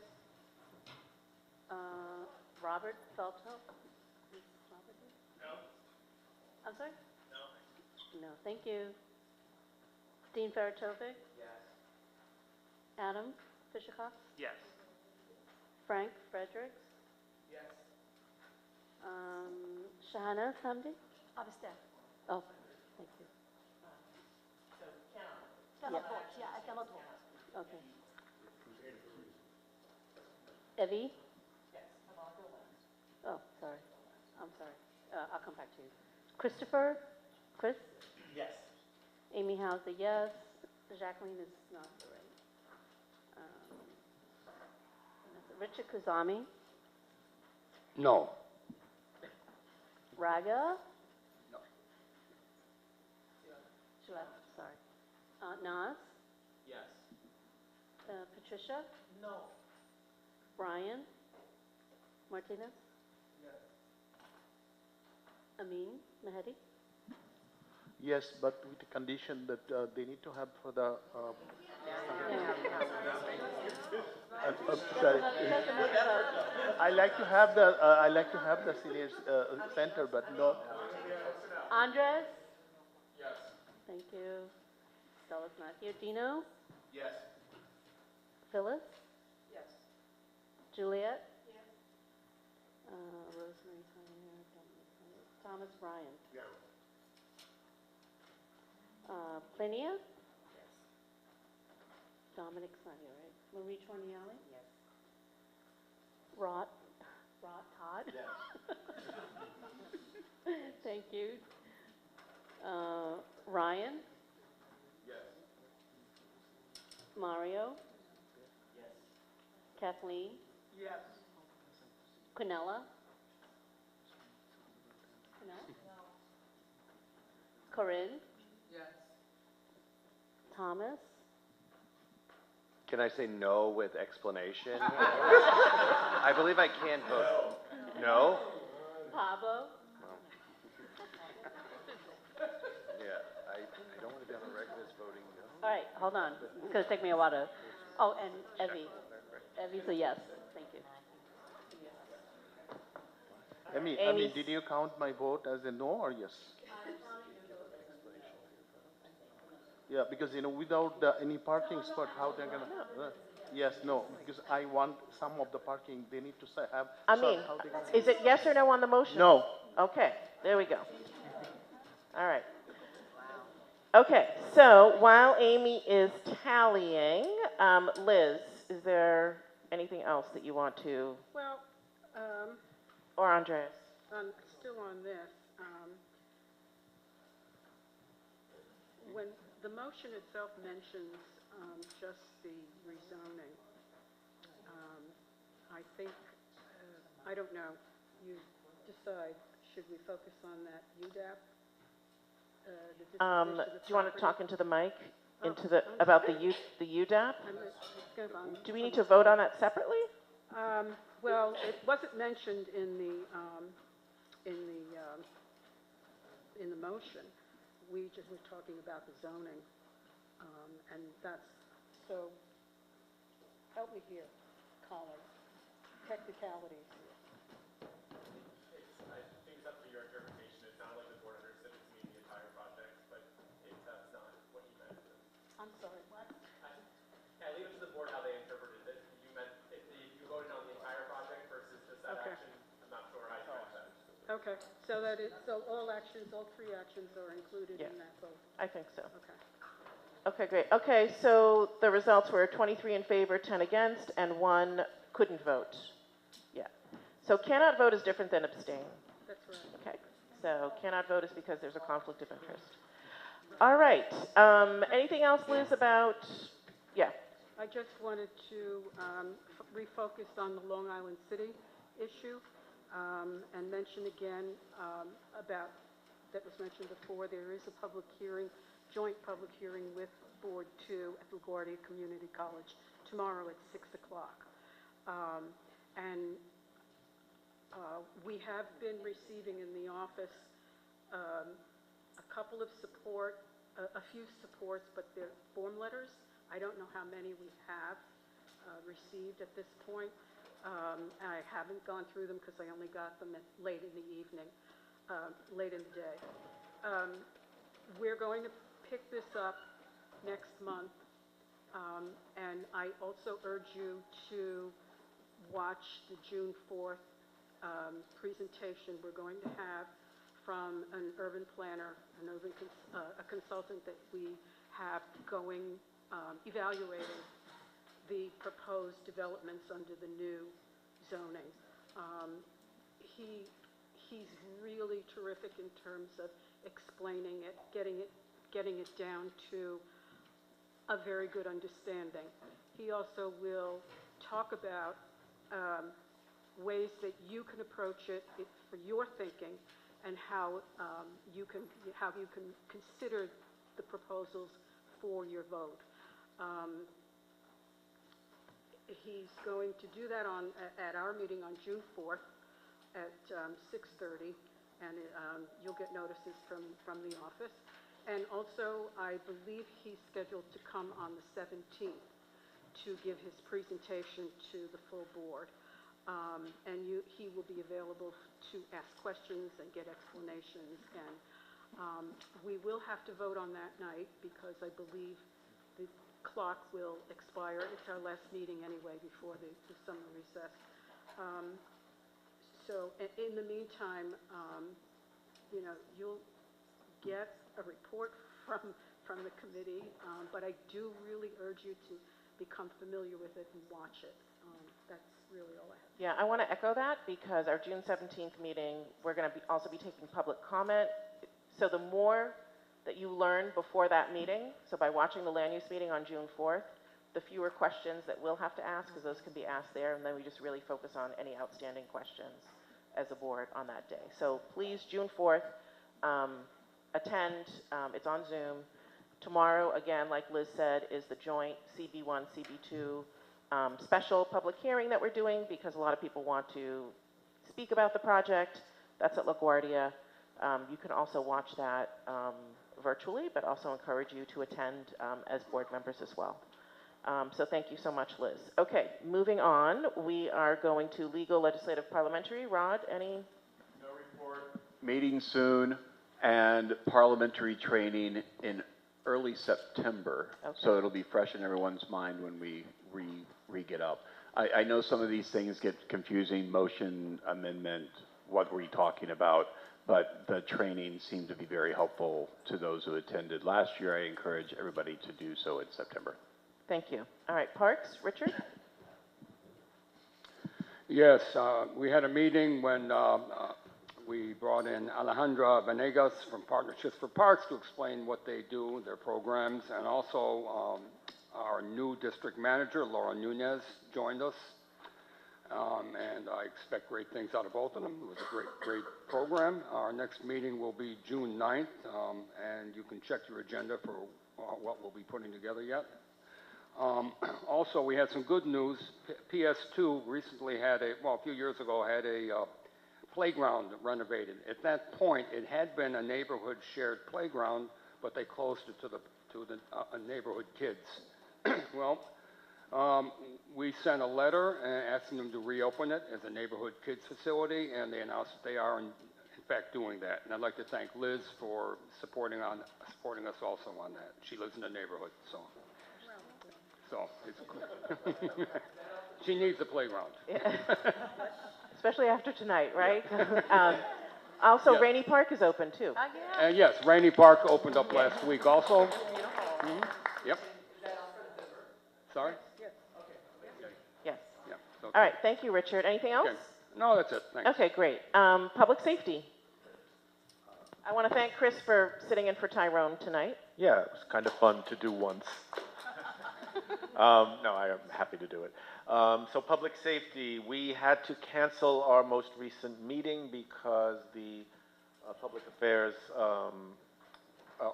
police officer was unable to attend, had to go out into the field.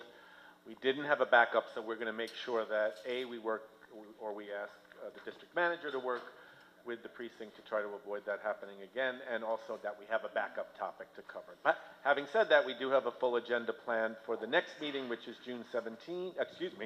We'll be here on June 17. June 16, we're going to have a representative from the Queens District Attorney's Office speak to us. We're going to acknowledge Pride Month, and we will begin to work in earnest on the budget priorities for next year. So do join us on Monday the 16th. Would you like a report from last evening, or is it a little late for that? The Civic Engagement Commission. You can give a quick summation. Really quick, I attended the monthly meeting of the Borough President's Civic Engagement Committee meeting. They do this biannually. They bring in folks from the police and other law enforcement to kind of give an update. The Deputy Mayor, Kaz Daughtry, was supposed to be there, but was a no-show. I didn't feel entirely surprised. Then also we did have the chiefs from Queensborough Patrol North and South who spoke. Some of the topics you won't be that surprised that came up to were some shootings, quality of life complaints, noise complaints, overnight truck parking, traffic concerns, cycling, and then domestic violence matters. The borough president also spoke very briefly, and he talked about unemployment being down, new opportunities, and some new community centers coming online. So overall, it was a productive meeting. There were a lot of Q&A questions, which are I won't read the list, are the same types of things that come up at this meeting. And the increased call volume on 311 was also discussed, and how they're planning to deal with that. Thanks. Thank you, Chris. Thanks for representing CB1 at that. And last but not least, transportation. Naz? Hello. So we had two presentations at the last committee meeting. First one was from the Port Authority regarding the LaGuardia Airport ground access plan review. So basically, Port Authority reps went over some panel recommendations they received to improve access to LaGuardia Airport. This was mostly focused on the Q70 bus line, which is basically a nonstop shuttle to the airport. Lots of improvements. The goal is to reduce travel time to the airport. There's like a lot of details, so go back to the committee recording, and if you're super interested, but there's bus frequency improvements included, as well as some infrastructure stuff. And then the next steps on that are for the future Astoria-Ditmars shuttle service to LaGuardia Airport. So stay tuned for that sometime in the near future. Second presentation was from the MTA regarding the Queens Bus Network redesign.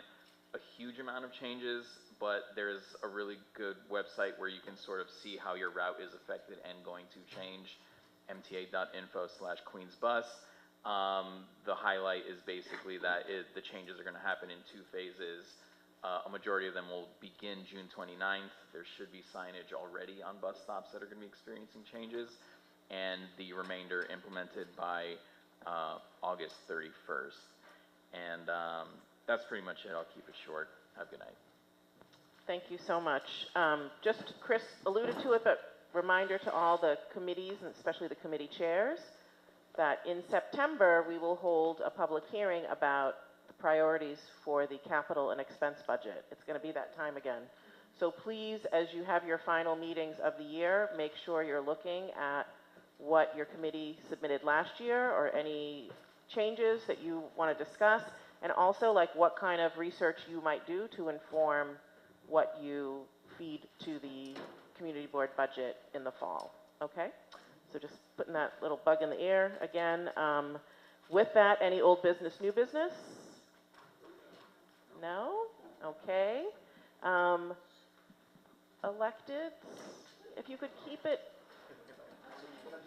short, only because it is 9:51. Hi guys, my name's Claire from the Office of Queensborough President Donovan Richards. So really quickly, our events. On Thursday, May 29th is our Guyanese Independence Day celebration at Queensborough Hall. On Tuesday, June 3rd at 12 p.m., we're hosting our Pride Month kickoff and flag raising ceremony at Queensborough Hall. On Wednesday, June 4th at 11 a.m., we're hosting a suit up, stand up pop-it closet giveaway at Corona Plaza, which will be giving away professional clothing. And then on Wednesday, June 11th at 6 p.m. is our annual Pride Month celebration at Queensborough Hall. As always, all of our events, you can RSVP at queensbp.nyc.gov, and I'll leave business cards there. Thank you. Thank you. It's the greatest hits, right? Everyone's given their greatest hits. Good evening, everyone. I will be very quick. So, New York City Department of Small Business, they are hosting this NYC Small Business Month Expo to provide a variety of the free information, resources, direct service to address the needs of the small business owners. This is citywide event. The date is May 29th. The time is 9 a.m. to 4 p.m. The address is 415 Fifth Avenue in Manhattan. So another one is that we are turning the illegal smoke shops into the legal small business since the last year, May 2024. So city has shut down 1,400 illegal smoke shops. So recently, city worked with the store owners to help them to apply for to help them to run as the legal small business, as the safer and legal small business. Thank you. That's it. Thank you. Good evening, everyone. I'm representing Congresswoman Nydia Velasquez. Super quickly, on May 14th, she spoke out against the Congressional Reconciliation Bill that will cut Medicaid, SNAP, and social programs for low-income communities. She will be voting no. We are now participating in the Congressional App Challenge. I have tons of flyers on this table right there. Basically, this is aiming for middle school and high school students that are into tech or not into tech. This is something we could do locally to get education more out there for students. All they have to do is either live in the Congresswoman's district or go to school in the Congresswoman's district. They can create any digital app. It could be a website, robotics, an app. If they code it, they are eligible. And the Congresswoman is actually trying to host a virtual webinar for Women's Health Awareness Month. I don't have the flyer with me today because I am in the process of doing that, but I will definitely send it over to you guys once it is completed. All right, thank you so much. Thank you. Good evening. My name is Farah. I'm from Councilmember Julie One's office. I'm just going to go through it really quickly because it's 10 o'clock. So this past weekend, the South Outer Roadway for the Queensboro Bridge opened. I know that it's on Community Board 2 side, but it does affect a lot of folks coming in from Community Board 1. We have a Communities Resist Housing lawyer who will be in the in our office on June 3rd and June 17th. We have 5 appointments for both days. So please, if you know anybody who needs a little bit of guidance with their housing assistance or tenant-related issues, please reach out to our office. We're more than happy to schedule an appointment. And as there continue to be changes at the federal level, our office continues to provide support for community members organizing Know Your Rights in several clinics. We will have an immigration legal clinic on June 13th. It will be both in English and Spanish, and support in other languages as long as we know ahead of time, and we can get that translation. Back in April, Councilmember 1 co-chaired a hearing on nonprofit payment delays along with Councilmember Althea Stevens. Since our first hearing on nonprofit payment delays in 2022, these delays have gotten worse, reaching over $1 billion in outstanding payments. This package of legislation pushes for more urgency in the contracting process by providing advanced payments for nonprofits, requiring corrective action plans for retroactive contract registration, and establishing a new Department of Contract Services. That's it for the updates. Thank you very much. Thank you so much. Good evening, everyone. My name is Kaylin Munoz. I'm from Senator Gonzalez's office. Starting off with the 1LIC public hearings, as you all may know, this community board, as well as Community Board 2, will be holding a hybrid public hearing on May 21st at LaGuardia Community College. Senator Gonzalez will attend virtually and testify. Our district office in Manhattan has been declared an official cooling center and is available Tuesdays through Thursdays from 10 a.m. to 3 p.m. when heat advisories are declared by the city. For other neighborhoods in your districts, call 311 to call a cooling center to find a cooling center near you. Our May office hours are being rescheduled in observance of Memorial Day. Please monitor the senator's communications for a new date or contact our office directly for help.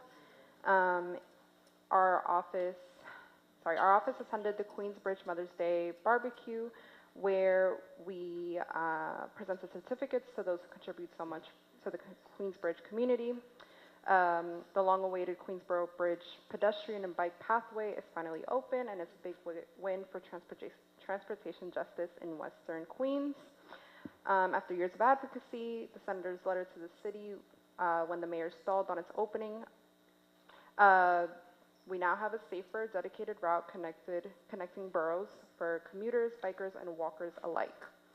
As far as an update in Albany, it's AI Week, and this week is dedicated to bringing together experts and legislators to discuss the current state and progression of AI and the importance of AI regulation.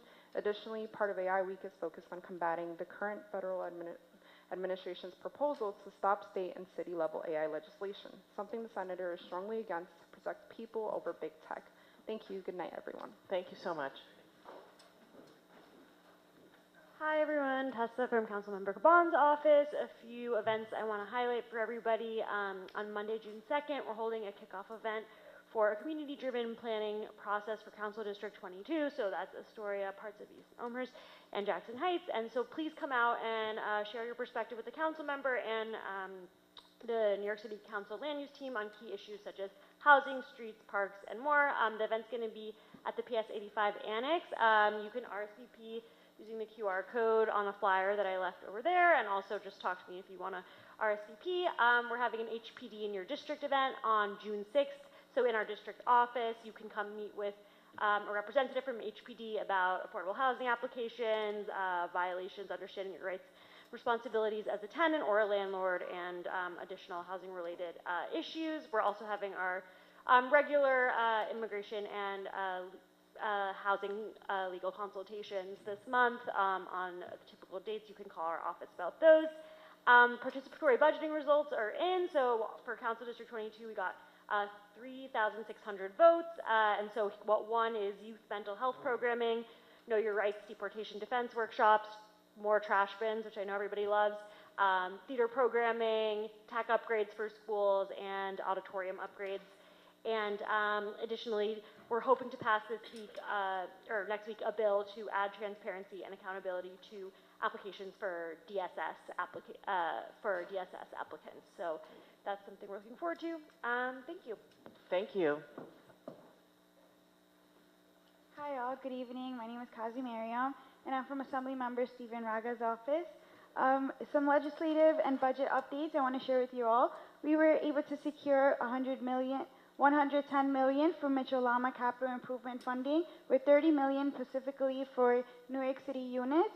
We secured universal school meals for children all throughout the state.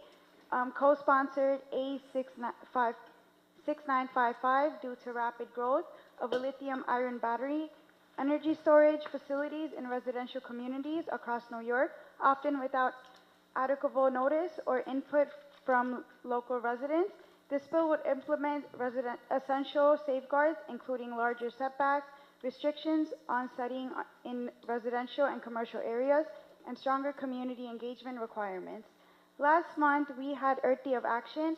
We had close to 100 community members that came by for Earth Day of Cleanup that focused in Elmhurst, Woodside, and Jackson Heights. A huge big thanks to CB2 that came out. Thank you to all the partners, Neighborhood Housing Services, Woodside Neighborhood Association, Woodside on the Move, and Rusty Wheelbarrow. And for upcoming mobile office hours, we will be having mobile office hours tomorrow at Frank Principal Park through entrance on intersection of 54th Street and 63rd Street, and on Thursday, June 29th from 3 p.m. to 5 p.m. at General Hart Playground near entrance 37th Ave between 88th Street and 69th Street. Thank you so much and have a good evening. Thank you. All right. So just next meeting's going to be a long one. Bring a sandwich, or maybe we'll see if we can get some food. I don't know what's left in the budget, but we could figure something out. But bring a sandwich just in case. We'll let you know. But thank you for sticking it through. Motion to adjourn? Motion to adjourn. Second. Okay, Marie, Dino, second. All in favor? Aye. All right, thank you.